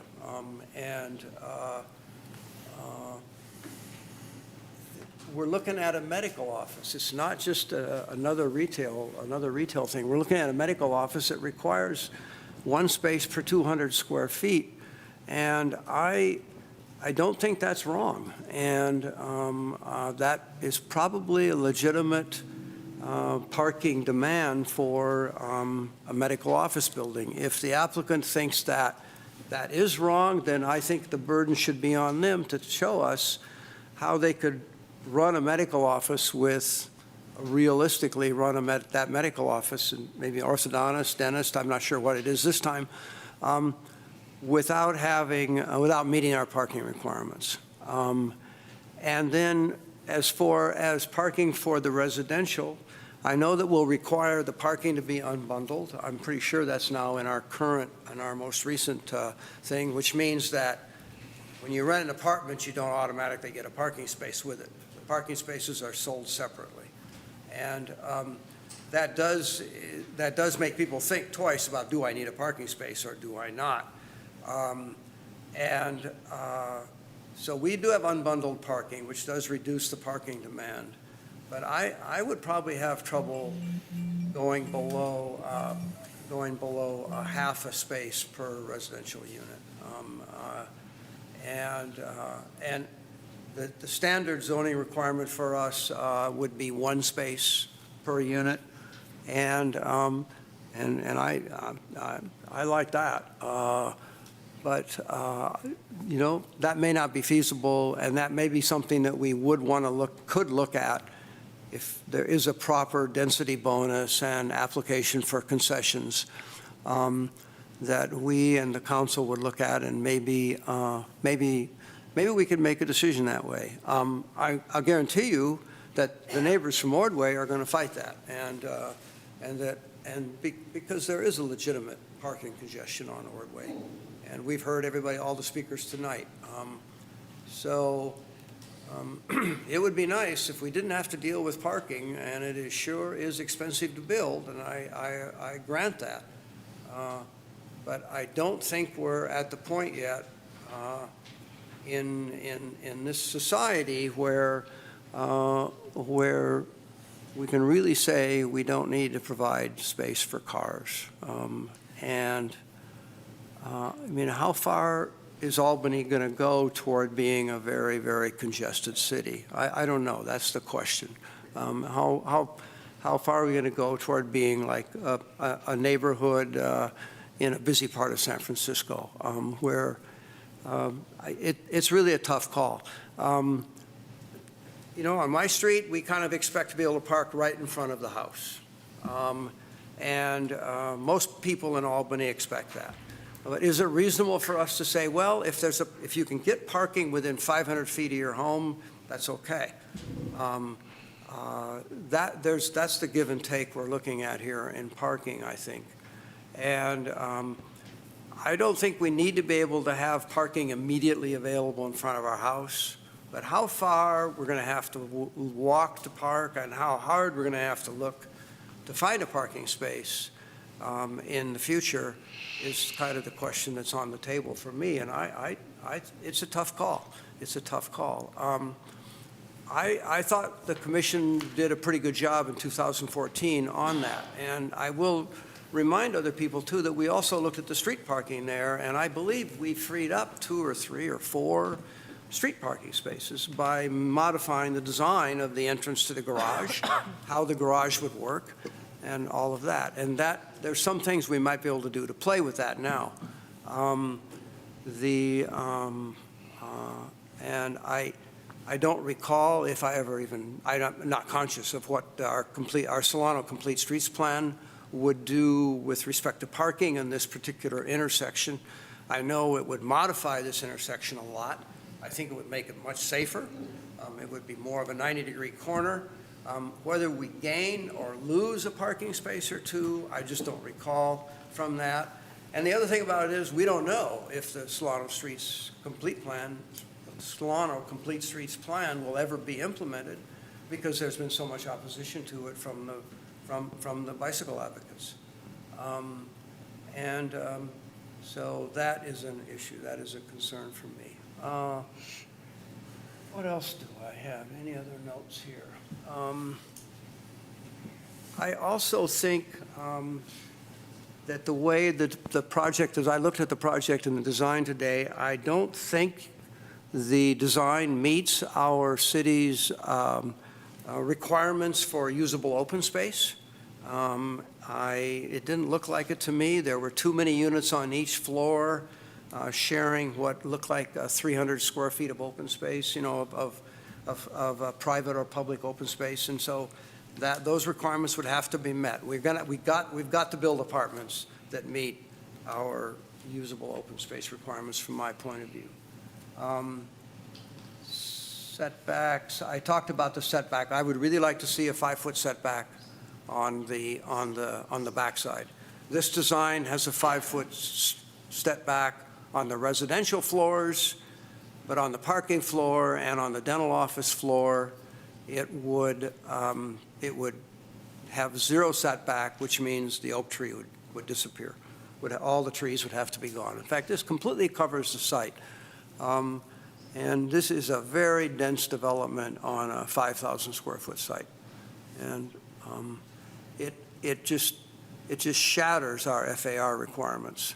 And to what extent we can allow that, I don't know. I'm not. I don't think we can. I would be very hard pressed to vote for a project that shatters the FAR requirements we have to the extent this one does. So, any other notes? I think that's what I have right now. Okay. I'll make a few comments, but much has been said that I won't repeat. But 4 or 5 major tones here. The traffic, a lot of the city traffic problems were placed. People were making claims that we can't do this development because the traffic is dangerous, the intersection is dangerous. That's really a city problem that has to be resolved by the city.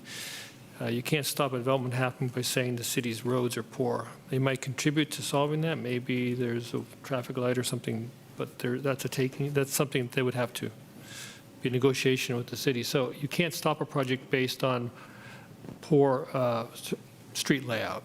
That's a city problem that we all have to come to help fix. Parking, yeah, and reiterate one of the speakers says we do a lot of affordable housing too, and it's always a shocker. You know, the community wants more parking. I worked on several projects. We had the play space for the kids. We had all this recreation space. The community complained so much that there wasn't enough parking in this affordable housing that they took all that out. They paved it all for parking. I drive by there all the time. It's always empty. And so now the kids play on the asphalt with the cars. So we're making these projects less viable by forcing parking, because parking is very expensive, so it makes all the costs of construction go up, makes the people that move there have to pay for this parking they may or may not use. So be very careful about forcing these issues just because you may see that you have to have a car. Not everybody these days needs cars. A lot of people live without them, so be very conscious of that. But that said, I want to get back to that. I think we might have swung too far in the other direction here, especially when it comes to the dentistry. Size and character, it's 4 stories. That is bigger than most things around it, but there are a few buildings on Solano that are 4 stories, right? 1 block uphill, I think it's 1,000 Oaks, that's 4 stories. That has parking on the ground floor. That looks like a fortress. It has terrible dialogue with the street. It's a big, massive parking garage on the bottom floor, and then 3 stories of housing. I don't think that's what you want. That doesn't help the neighborhood at all. It's just a big vacant half block there. And also up from that is also the other development you mentioned, Ensenada, which is I think 3.5 stories. So it's half submerged. Parking is half submerged, and 3 stories on top of that. So having the visible parking can really destroy the street front. It can really degrade the community. It's not going to save your community by allowing people not to park on the street. It's going to kind of create this architectural dead zone.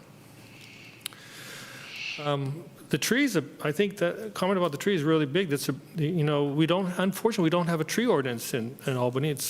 For large oaks like that, we really need to do something. So I don't know what pressures we can put or how we can massage this design to save those trees on the property line.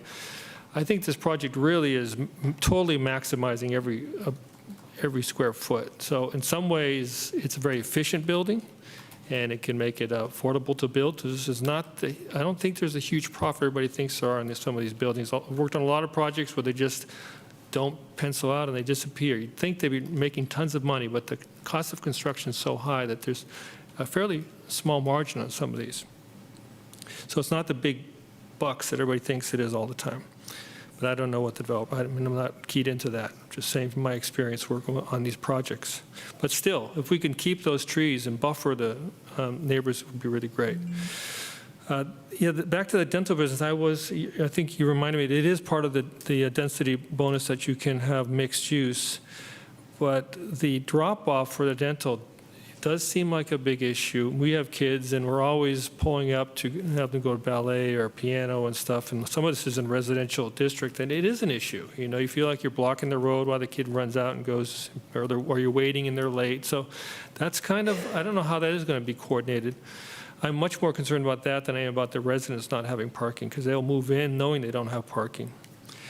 A lot of neighbors complained about parking, that I wonder, are they parking on the street? If so, why aren't they parking in their house? I mean, they're part of the problem, right? If, or they're just complaining about people using retail parking on the street.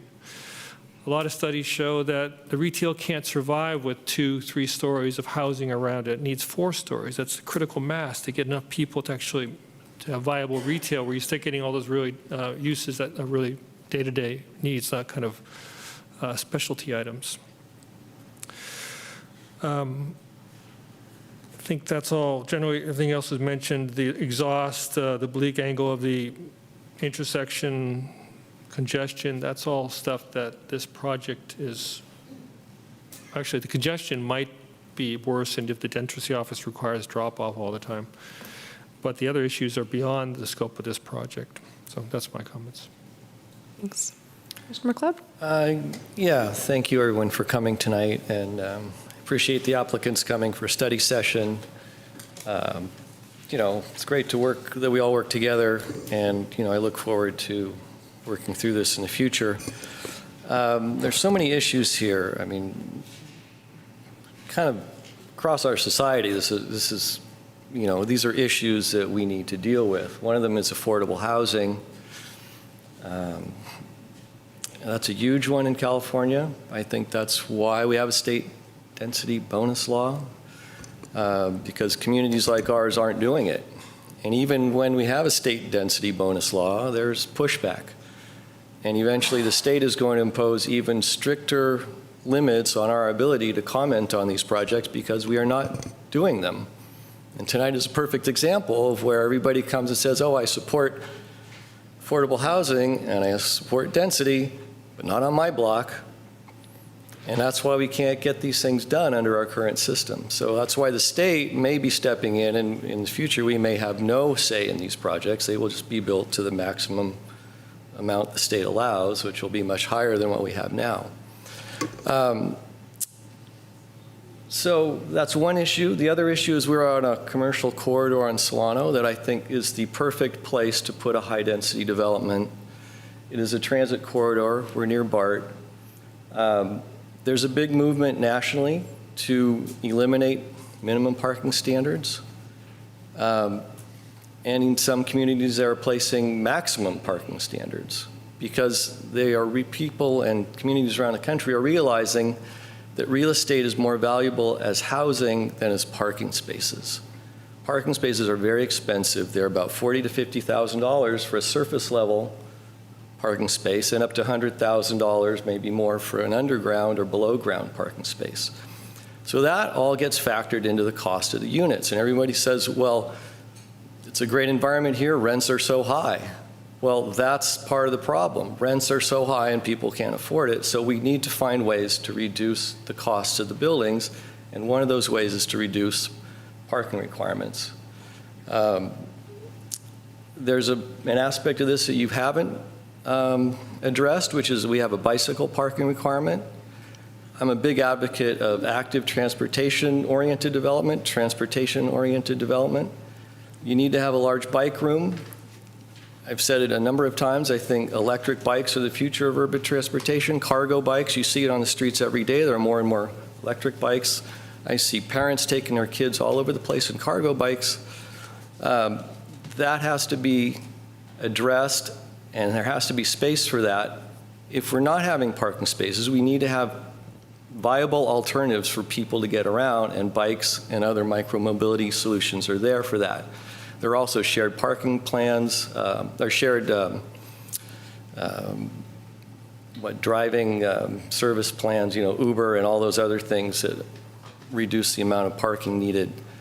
San Francisco has eliminated their minimum parking requirements. I'm fine for it. The people that do move in will know that there is no parking there, and if we provide facilities for bikes and other ways of getting around. It's on a bus corridor, walkable to BART. You could take a scooter to BART. You could roll there in some fashion or another. I think it's a perfect place to put transit-oriented development. Regarding the streets and the traffic, that is more of a city problem. I don't think you can put that on any one project in the city to stop it or require it to solve that problem. Other things I've heard, a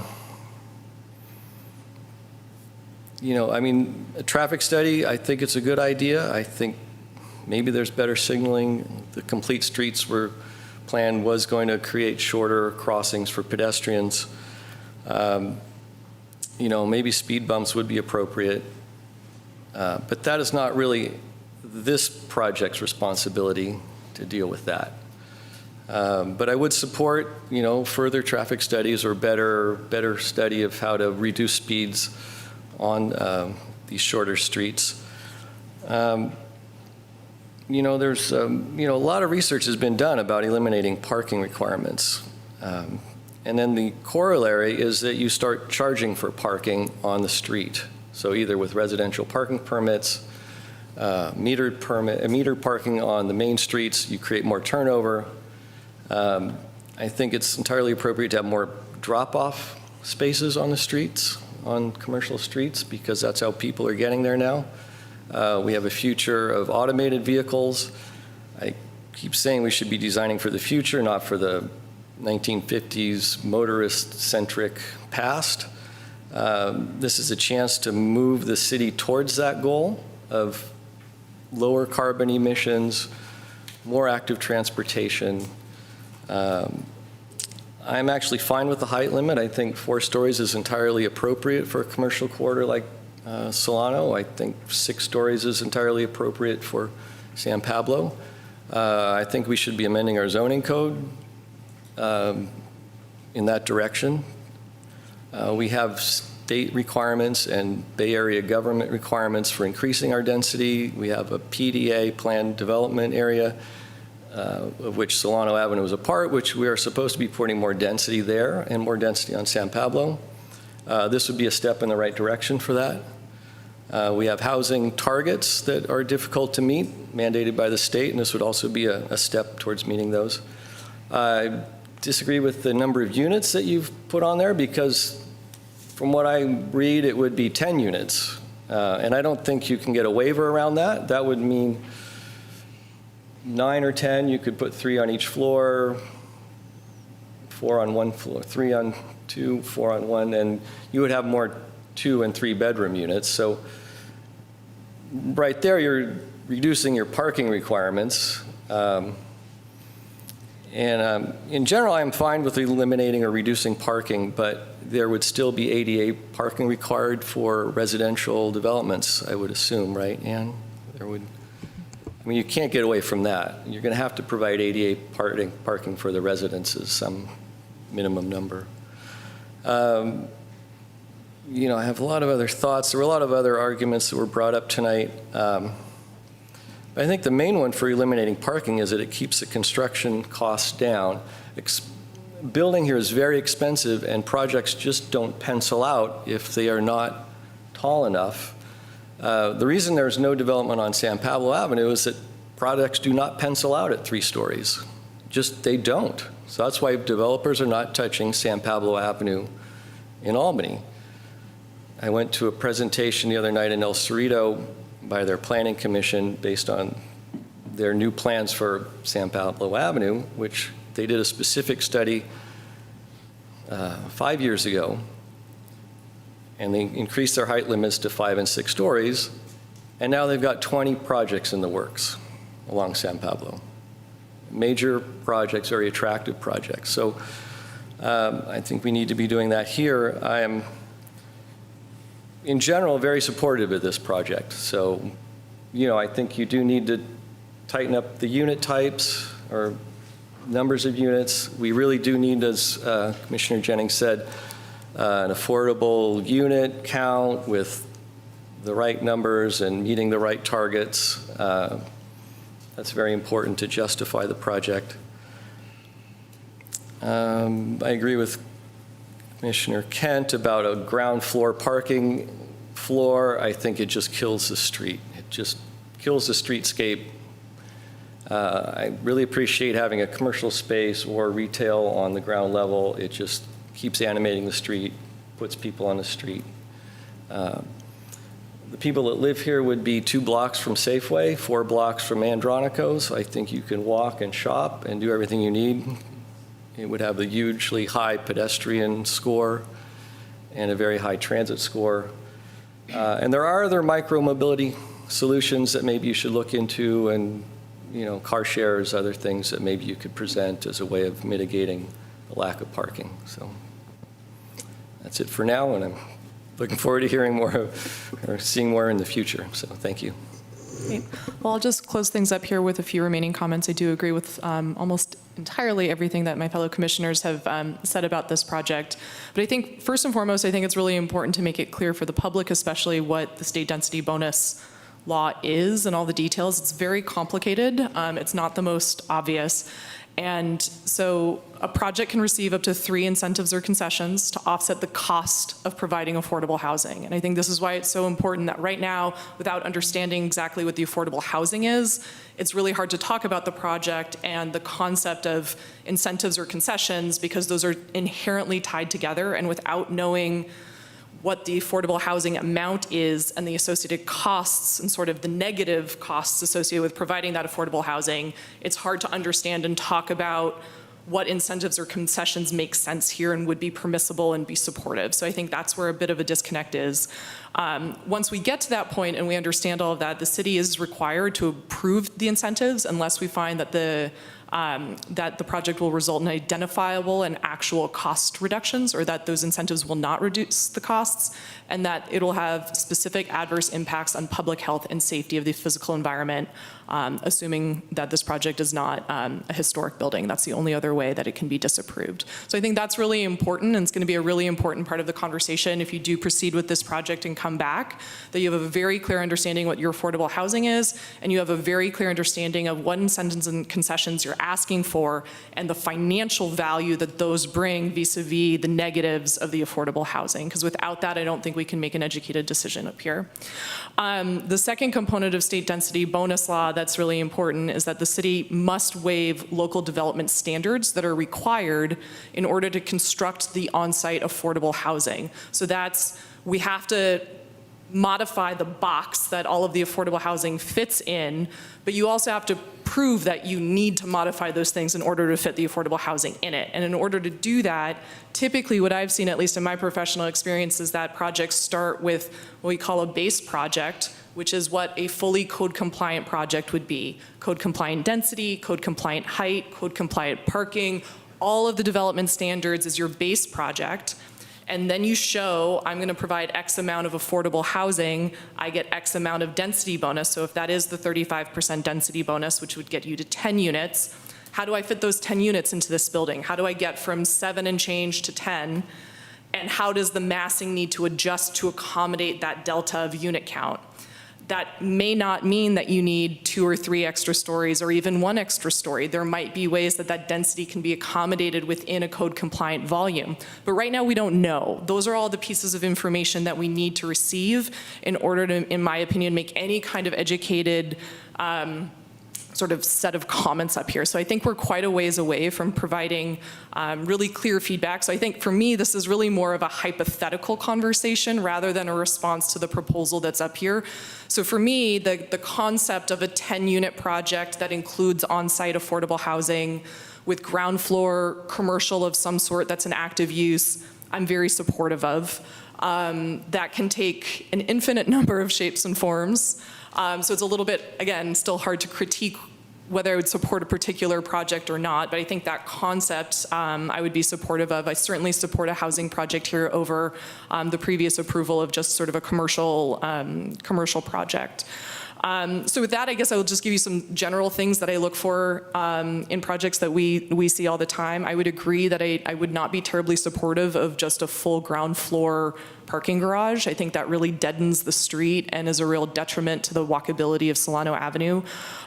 There are ways to provide some at-grade parking and wrap it with retail, so I think there could be maybe a compromise somewhere in the middle where you've got a strong corner on the corner of Solano and Ordway, and maybe there's some ancillary at-grade parking if the subterranean parking is an issue and you still really want to have some parking on site.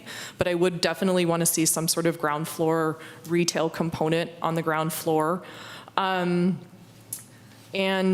yeah, I'm going to say, I think the trees exploring at least the preservation, especially on the really old trees, would be, I would love to see that, or at least understand an analysis. We did have another project here on Masonic not that long ago where there was a really beautiful big tree in the front yard, and there was a lot of conversation. I think it was really helpful that we got a lot of helpful information about the attempts to preserve that tree, what the constraints were around that, and then it helped us understand the decision to not retain that tree. So again, if the tree's not going to be retained, I at least want to see sort of the exercise of the attempts and details around the health of those trees. So with that, I guess that's my general feedback on the project. I think we're a ways away, and I would suggest that state density bonus projects are complicated. I think it would behoove you to work with somebody who's done state density bonus projects in the past in order to make sure we get all of the necessary information and you understand all of the case law that's been associated with these types of projects in the past. So with that kind of concludes my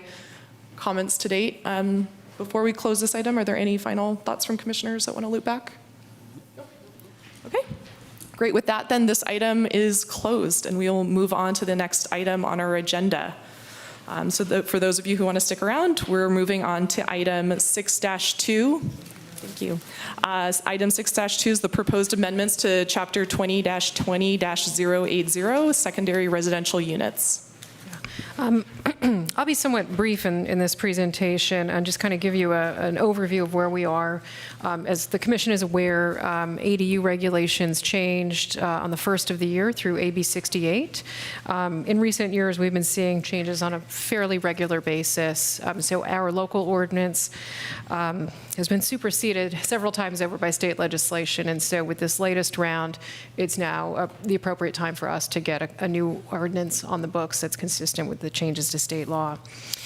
One of the big takeaways from this is that under the new laws, the site regulations that we enforced in the past, we can no longer do. The state has set out and said, effectively, we can't look at floor area ratio, lot coverage, maximum sizes for ADU and JADU projects. The state is required a setback of 4 feet, although we're going to actually stick with our setback of 3 feet, which is a little, creates some more flexibility. Additionally, the state has established a height of 16 feet, which we already had, so we're good there. So we worked with our outside legal counsel to draft an ordinance. They have effectively a template based on the changes to state law. That's what we've used and is attached to this report, and made some tweaks to make it kind of unique to Albany, such as the 3-foot setback. Previously, we weren't requiring parking if it was in a half a mile of transit. In the interest of housing production and unit creation, we've just gotten rid of the parking requirement altogether, since it really hasn't been an issue in recent years. We are affirming the 2-bedroom limit that we currently have, which I understand we have the discretion to do. One of the key things, though, is that the state has also set the building area, so 850 square feet for a 1-bedroom unit or 1,000 square feet for a 2-bedroom unit. And those are, fairly larger than our previous allotment of 650 square feet, but that's what we're proceeding with. And just some other points within the ordinance. We're including a definition for a junior accessory dwelling unit, which we don't have. One interesting thing we learned, if the ADUs are under 850 square feet, they actually go straight to building permit. So planning staff will review that as part of the plan check process, but there is no formal planning application that is submitted. So we're doing our best to encourage applicants to come in for a prelim review just to make sure that everything works, and then giving them the green light to come in with the energy calculations, the structural, and just go right into the building permit process. One other thing is that the state law prohibits short-term rentals of ADUs and JADUs, and so we do have the authority to enforce that through a deed restriction, so that will be something that we take forward for new unit creation.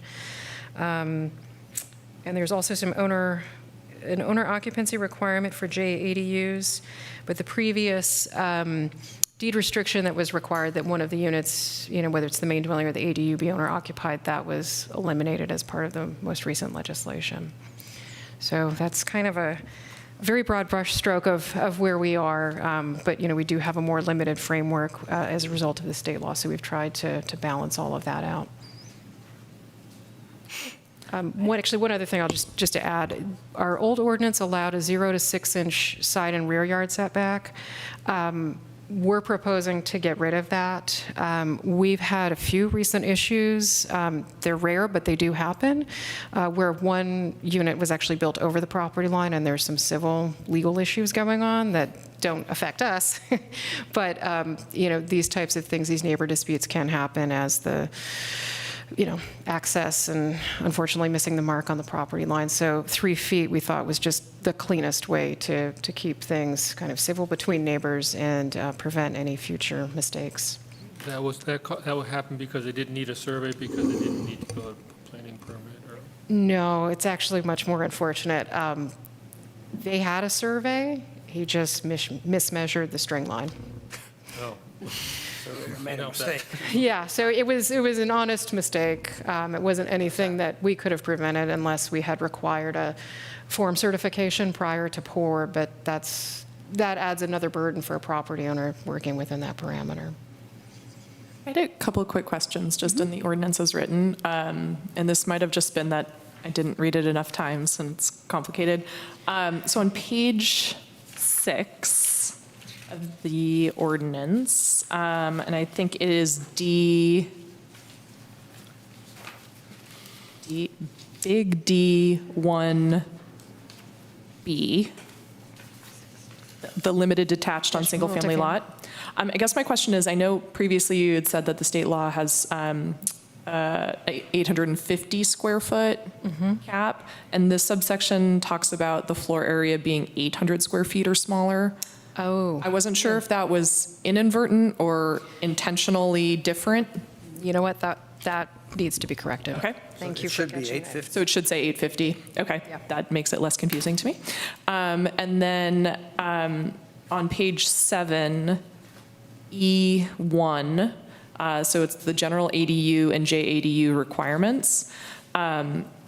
I guess I was a little confused on some of the wording here. So A says an ADU or a JADU subject only to a building permit under subsection D1 above may be created on a lot in a residential or mixed-use zone.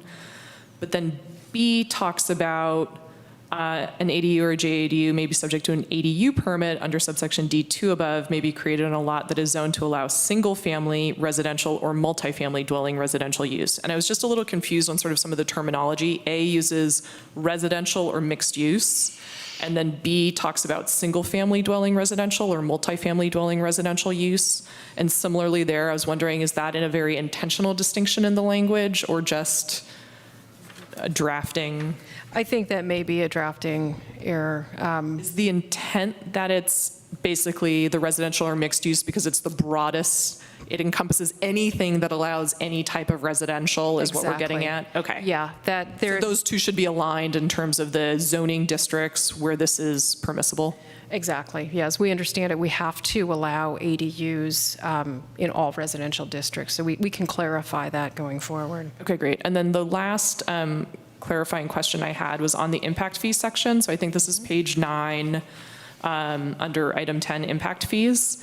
There it references that impact fees aren't required if the ADU is less than 750 square feet. And I'm just wondering if 850 is the state standard, would it make sense to align those just for simplicity's sake, or is there some other reason why 750 becomes that cap? So 750 is actually what's prescribed in the state law. That's what? Oh. Yeah, it's fees, you mean?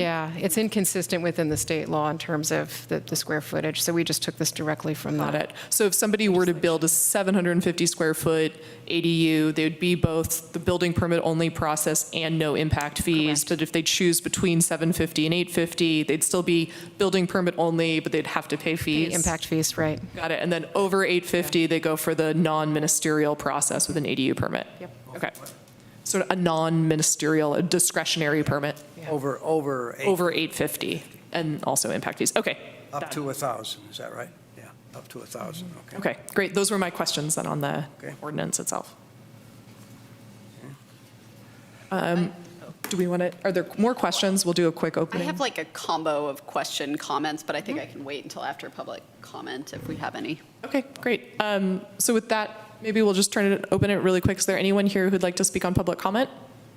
All right, well then. Seeing none, public comment is closed, so we'll bring it back. Commissioner Jennings, did you want to share your questions and comments? All right. Okay, sorry, I'm going to do my thing that I always do when we have draft ordinances. No, I appreciate that. Please don't give a apologetic preamble. It's been so helpful when we write ordinances. So on the resolution itself, just a couple of quick things. On the fourth whereas, it's lines 19 and 20. Because we are now past January 1st, 2020, I would just change it to say AB 68 became effective on January 1st. The terminology in the resolution kind of goes back and forth between accessory dwelling units, secondary dwelling units, and then accessory/secondary dwelling units. Yeah. So I want to clarify that our current ordinance identifies ADUs as secondary residential units.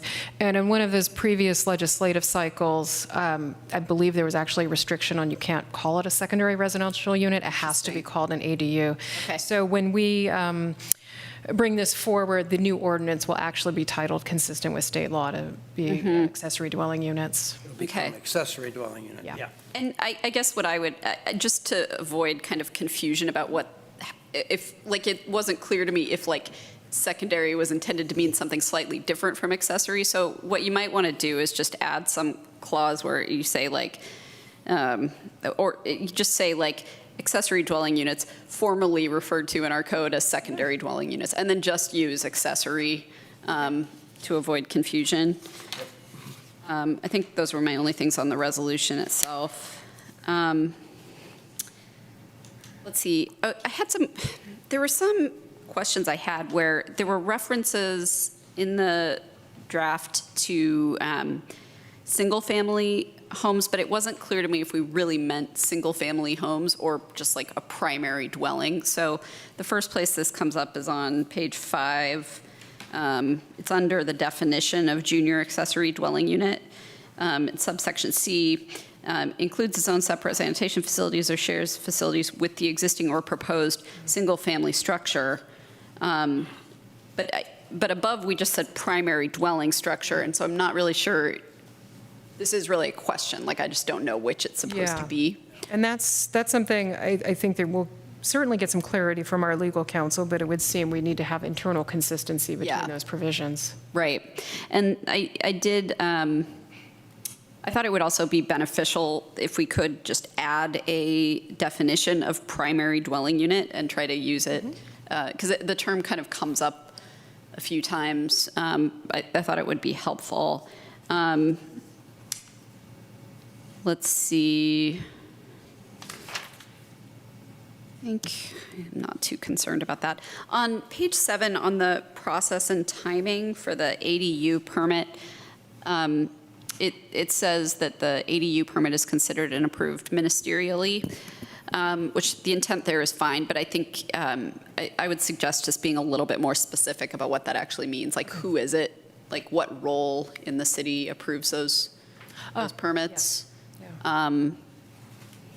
So even if it said ministerially by city staff, community development staff, or because I assume that's what it is, and not just building staff, right? Correct. Okay. On 3B, so I think there's so 3B refers to it says that the city must, I think it should be shall, but that's just nitpicky, act on an application to create an ADU or JADU within 60 days from the date that the city receives a completed application, unless, and then subsection little 1 says the submittal documentation required for a compliance review are, well, it should be is, incomplete. So to me, it's like the kind of precondition was a completed application, and then the next thing says, if it's incomplete. But if it's incomplete. So because complete has like a specialized meaning under planning and zoning law, the Permit Streamlining Act, I would try to just use the terms a little more clearly. Like if we can say, you know, like if we really mean just from the day you submit any application, then you can say, you know, you can kick it back if it's incomplete. Yeah, I'm almost thinking we would have to make it more clear, we'd have to say, unless, you know, it's determined that the application is incomplete. Yeah. You know, just kind of really identifying the difference. Or you might say from the date that the city finds the application to be complete or deems it to be complete. I mean, obviously, talk to council about how they think you should word that, but that just seemed like a contradiction to me. Yeah. Can't you say from when the application is deemed complete? Yeah, I think Do you deem it complete? I think you probably do, huh? This is, well, I think that the Permit Streamlining Act doesn't actually say that. Deemed complete actually means like if staff doesn't act on it within the designated period of time, then it is deemed complete as a matter of law. That's okay. But that's different. No, this comes up a lot. It's like, I think it's actually like determined to be complete or found complete. Determined complete, okay. I don't know the exact wording, but. I think you're right. And then in subsection 3B, little 3, this was another place where it said, you know, it referred to a new single-family dwelling on the lot. And again, I just want to make sure if we actually mean that, or if we just mean a primary dwelling unit, or primary dwelling, which may not be single-family. Got it. Okay. On page 8, section 5, I thought it would be helpful to clarify that, you know, an ADU or JADU may be rented for an initial term of 30 days or longer. Ah, yes. I think, you know, there's another place where it says you can't do it for less than 30 days, but if someone just focuses on that language, they may come to a different conclusion. Creates an ambiguity. Thank you. I can skip that. I thought that in section 10 on page 9, 10 and 11, I thought that the discussion about what is or is not an impact fee could stand a little clarification. So B says, impact fee does not include any connection fee or capacity charge. And that's all well and good, but then 11 also says, nor is a connection fee or capacity charge required unless this is connected or is constructed with a new single-family home. I'm trying to, now I'm reading this again and not remembering my specific comment here, but it did seem confusing to me the way that was described. So I would just suggest taking another look at how the references to connection fees read together. Would it be helpful if we had a definition for impact fee? I mean, I think that would really help to clarify what we mean. Idea. Okay. I think so. On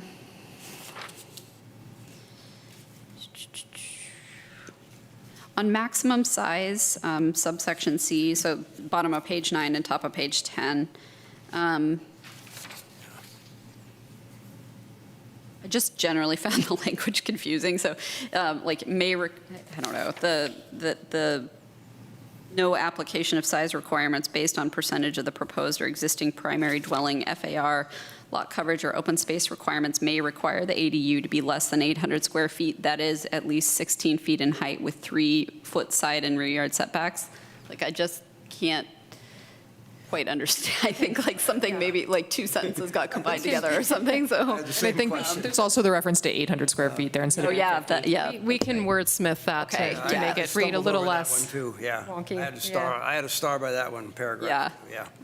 Yeah. In setbacks, just for consistency of message, I guess I would say consider adding the reference to the 3-foot side and rear setbacks again, just so those are all kind of together in one place. And then the last one is number 7 on page 10, that says ADUs shall maintain a minimum of 6 feet from all structures on site. If they're detached, we need to clarify that. Yeah, exactly. And I guess, I don't know, structure is probably a defined term in the planning code, so that's probably okay, but you might want to look at that.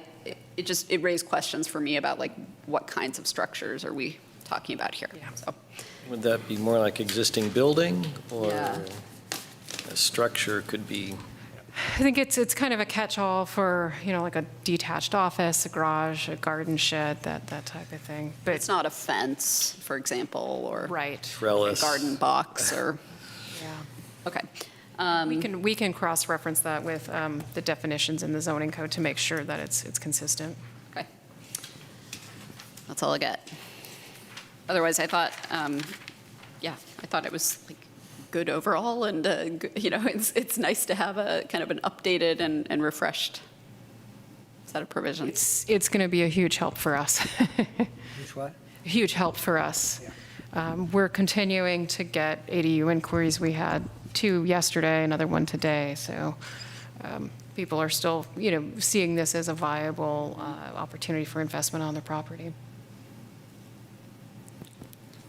Any other comments? Sure, I have a couple of comments. Let's see, first I have a general question, Ann. Will you talk a little bit about accessory structures versus accessory dwelling units, and what's going to look like when this is adopted? And in particular, I'm thinking about a couple of things. So accessory structures could require a discretionary permit, right? That's correct. That's So accessory structure. So that Yeah. might be a garage in the back or something like that. Right. Now, talk about, if you will, the differences in setbacks for, because I'm thinking of a situation where someone gets a permit to build an accessory structure and then later wants to convert it into an accessory dwelling unit.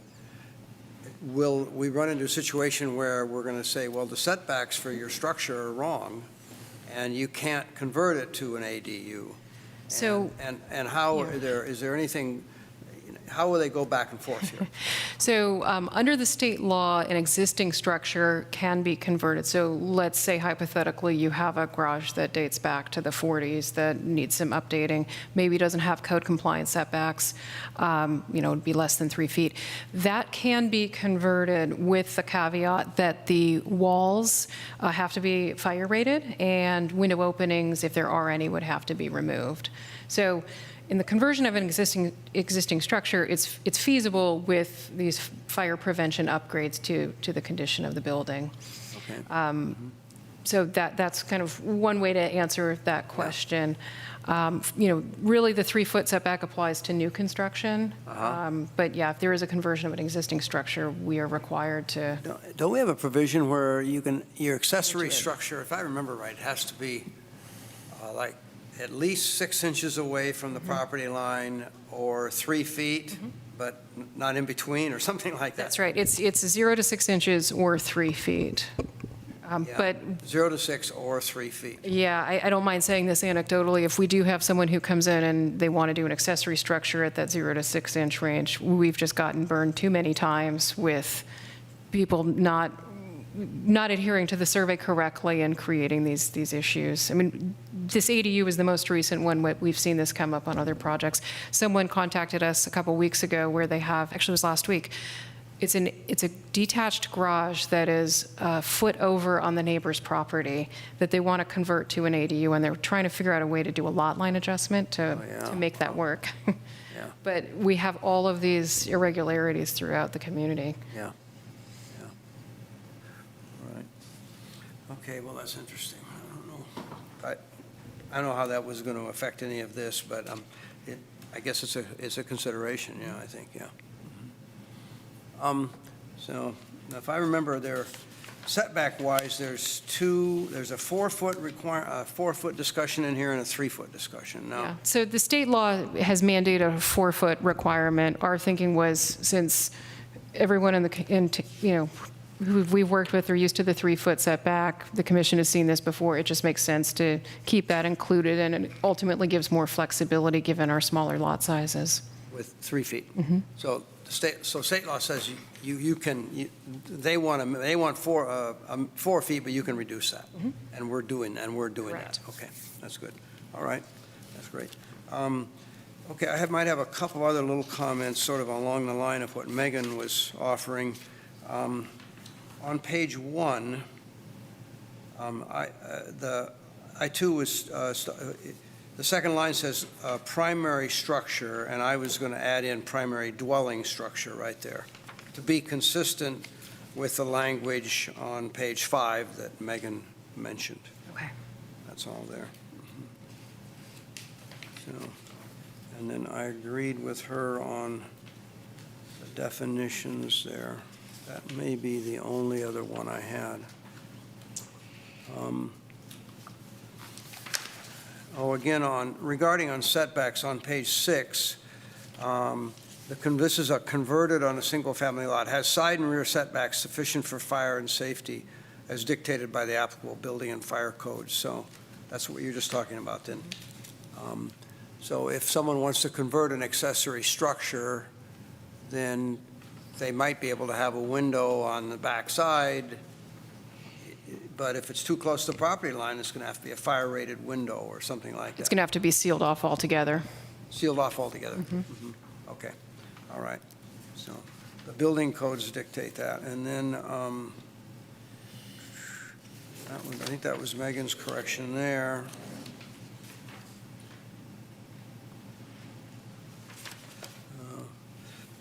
Yeah, I think that's it, except on page 10, there was an 800 square feet again up there in the top, but I think Megan said, I too was very confused by that whole paragraph. And so if that should be 850, when you rewrite that paragraph, it should be, make it 850. You see? I think so. That's it. I just had 2 additional questions, just to jump in here. One is, I thought the new state law allowed expansions of existing buildings to accommodate ADUs. I'm not sure I caught that in this. Are we doing that? I believe that's correct. So in other words, someone has a single-family home and they want to add on, but that addition area would be used for an ADU. Right. Yeah. Where is that outlined? Because I didn't see discussion of expansion. I saw sort of new detached within existing buildings and conversions of existing space. But to me, an expansion to accommodate an ADU is sort of its own distinct thing that should probably be called out. Especially if that's a ministerial process, it's effectively letting somebody do an addition that might be over FAR or other standards that we would normally have to review. Yeah, I think we should include that. I'm trying to figure out the best place for that. I mean, it seems like maybe between where it talks about on page 5, bottom of page 5 with approvals, because it talks about building permit only, and then the scenarios of converted on single family, limited detached on single family, converted on multifamily, limited detached, that like within there somewhere, I think it would make sense to have something about, expansion of existing single family or expansion of multifamily. Would it be preferable to simply add E and identify that as a distinct type, and then that way it's clearly identified? Sure. Okay. Yeah, and I'm not in the weeds enough to know whether it applies to multifamily or single family and the differences, but yeah, I think some sort of bolded header for expansions would make sense. And then my other question was just that in that same area, subsection C, converted on multifamily. Just thinking back to that project we had the other day that was on, was that on Pierce, across kind of from the bowling, or it was on that side street, it was the multifamily, and they were looking at adding, making the units bigger, dropping the units Oh, down. right. Clay Street. Yes. And we talked about how ADUs in theory could be accommodated there. Is it true that you can only do 25% of the number of existing units? So if it was a 4-unit multifamily building, you could only add 1 ADU? I believe that's correct. Through conversions of sort of ancillary spaces? Mhm. Interesting. I thought it was allowed to be more than 1 unit, but okay. We can get some clarity around Okay, it might be worth double checking because the law keeps changing, but I thought there was a higher quantity that was allowed in multifamily than single family. Permits for the other 3? In other words, like each apartment unit has an you do ADU? one, if you're only allowed to 1, they're could he have come condos. in and said, well, this one's ministerial, and I'd like to get conditional use permits for. Oh, for I see down- what to you're saying. convert Yeah, the then it would have downstairs. to get 1 by right and the other 3 through conditional approval. Well, and then those would have to comply. Would have done that. FAR. Other and standards, yeah. Yeah. But anyhow, just worth double checking on that one because I thought that for some reason you could get a little bit higher than 25%. Anyhow, just while I'm talking, I'm super supportive of this with these sort of edits. I think this is great to move this forward, so I don't have anything else at this point. Any of the other commissioners have additional? So one other thing, Megan referenced the 30 days is longer versus shorter than 30 days, and that also occurs, I just noticed, on the bottom of page 7, the last line there. That language is repeated there. Okay, so we should. Question, we're adding all these new definitions, but they're not used in this document. Are they used in more farther on in the code that I'm unaware of, like efficiency kitchen? No, we haven't incorporated them into our general glossary section of the code. Okay, so that a future date. So they'll stay in this section. Well, I will leave it up to the commission. I mean, if you would like us to do that, given the volume of comments we have this evening, and this is all incredibly helpful, I would actually request that the commission continue this to a date certain so we can bring back a red line to you that addresses your comments. As part of that, if you wanted to see these new definitions incorporated into that glossary section of the code, I'd be happy to make those red line changes. To me, that sounds like a good idea so that there's no conflict of definitions, that we know there's only one and one only definition throughout. Okay. Probably a good idea, we'd be probably happy worth to- checking. Happy to do that. Yeah, It's probably and double worth checking. checking. Yeah, it would go into section 2012, so yeah, we'd be happy to do that. Yeah. I had a question. Interesting. Some of them have already been answered about accessory structures and setbacks and things, but I was just a little puzzled by the fire sprinkler requirement or sentence. Are required in the does that mean are existing in the primary residence? Yeah. It says are required. If you have to you have have fire them- sprinklers, then they're required in the ADU. Yeah, so the way it's worked historically is that if you had newer construction, let's say, and that main dwelling is fire sprinklered, you do an ADU, because it was required for the main dwelling, you would have to do that for the accessory dwelling. I guess our fire sprinkler ordinance is under review right now by city council, so that could change as to what will be required in the future. I have fire sprinklers in my house, so if I did an ADU, I would have to fire sprinkler the back.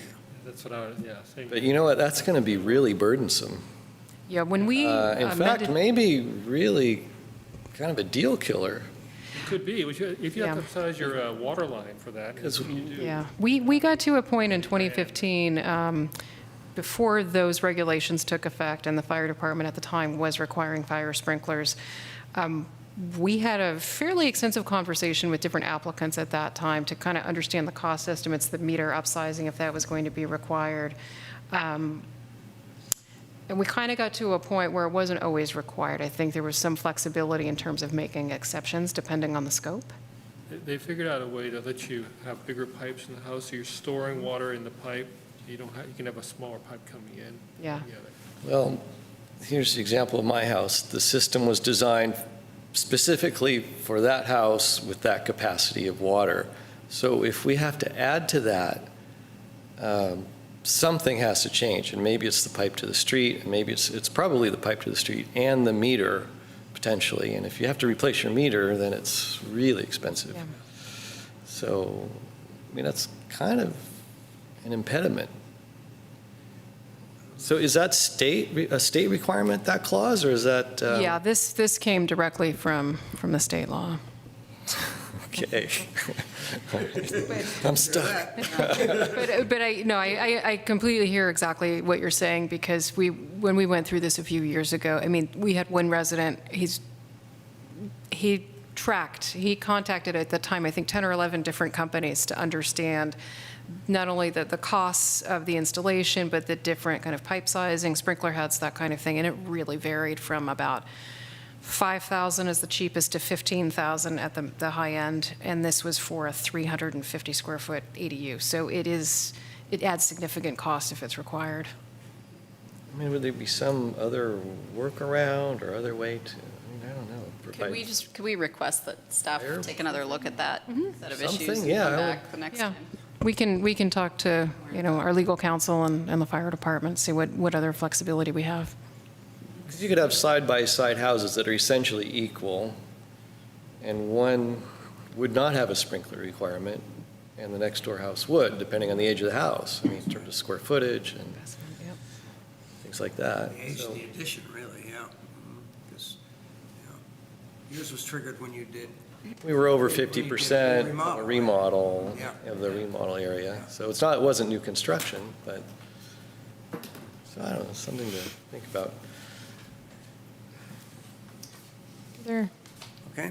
Should I move continuance of this? That sounds great. So we'll continue it to March 25th, or have you continue it to March 25th, push it back. Somebody want to make a motion? Make a motion to continue. Where is our item here? 6-2. No. Item 6-2. 6.2. I'll make a motion to continue item 6.2, proposed amendments to Chapter 2020-080, second residential units of the Albany Municipal Code. And that's to March 25th? March 25th, our next meeting date. With a second, all in favor? Aye. Seeing none opposed, that item passes 5-0. We'll continue it to March 25th.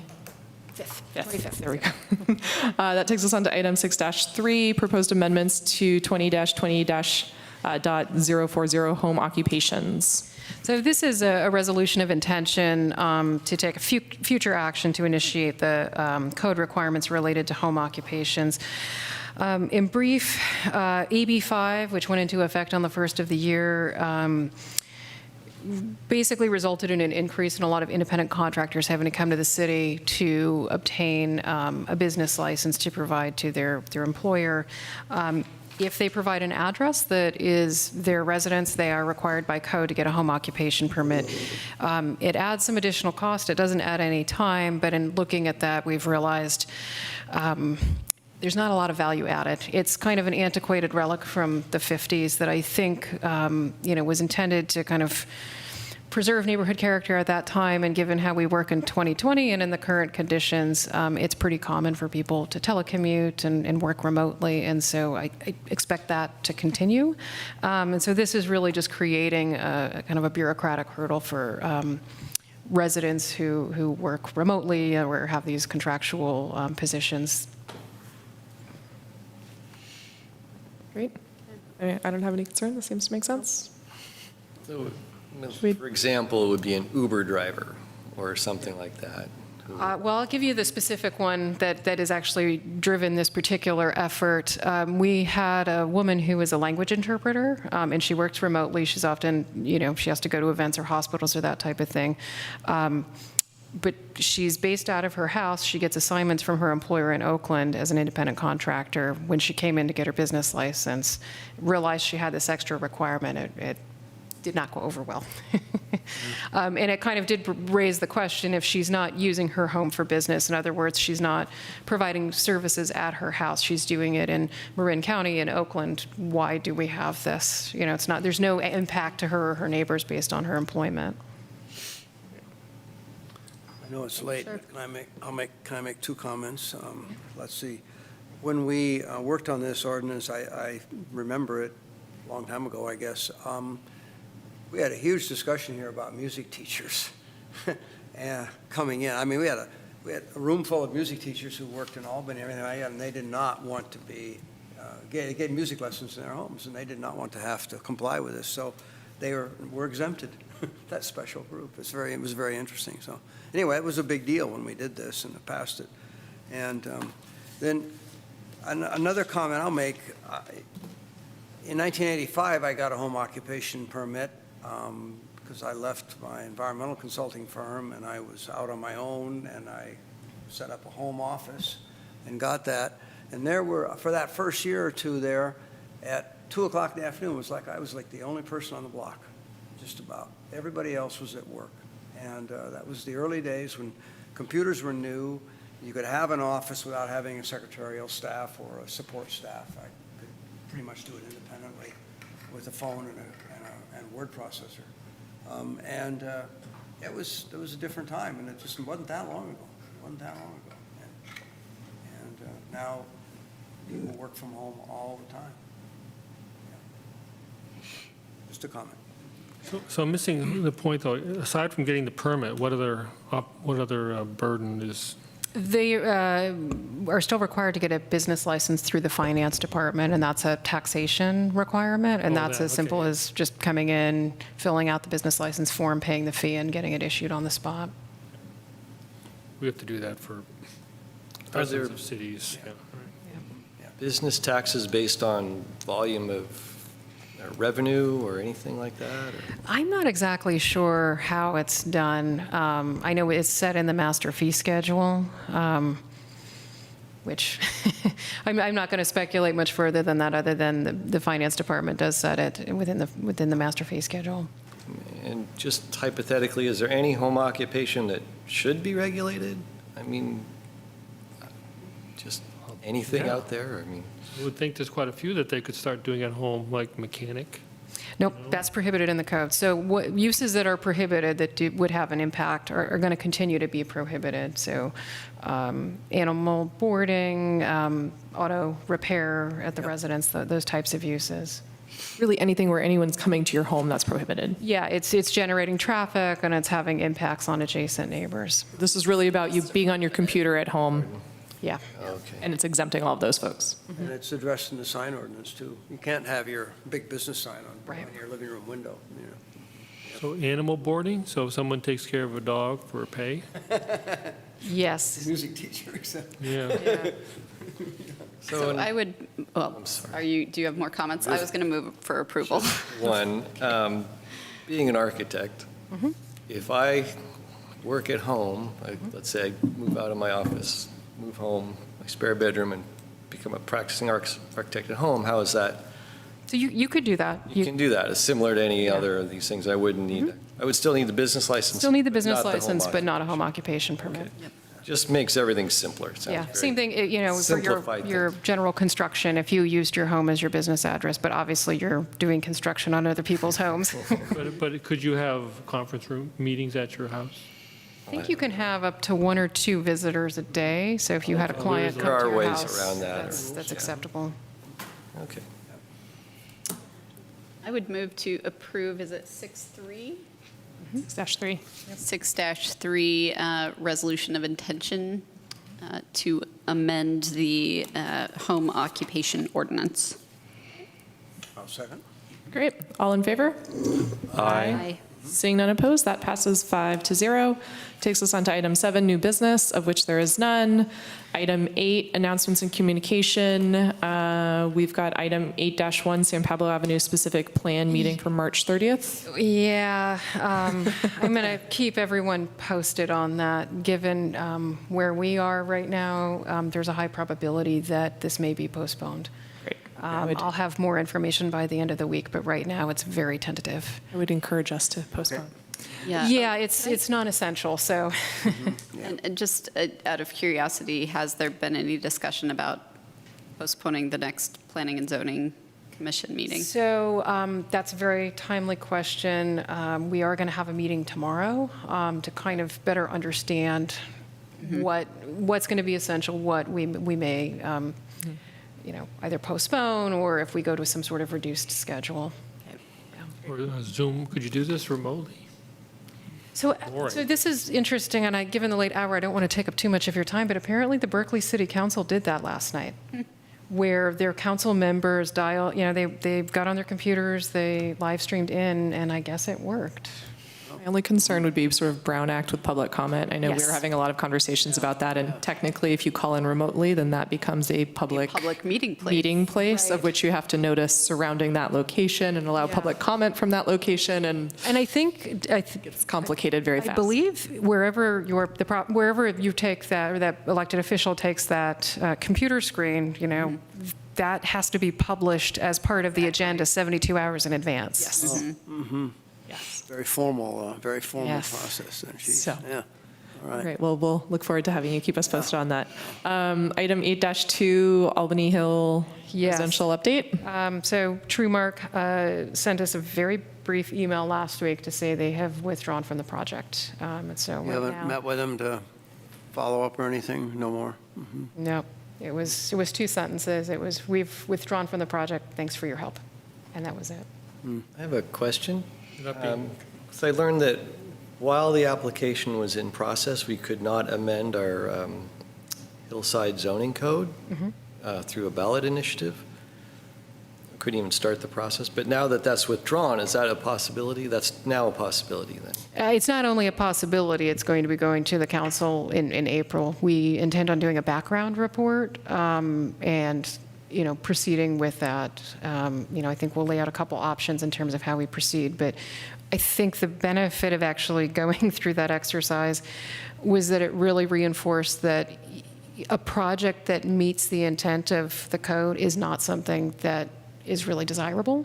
I think there was general consensus that a mid-rise closer to Pierce Street with reduced environmental impacts and higher density and something that fits within the context of that corridor is really a better project. All right. Well, just say, maybe we don't know, of course, could they just be strategic, waiting for what happens in November? You mean the developer? Mark, yeah. I don't think so. We actually met with the property owner on Monday, and what was very encouraging is that he completely understood that the expectations around a mid-rise product and the need to amend Measure K. I expect that he will be very supportive. Yeah, good for everybody, yeah. Yeah. All right, with that, item 9, next meeting is, at least as of right now, Wednesday, the 25th. And with that, we're adjourned. Okay.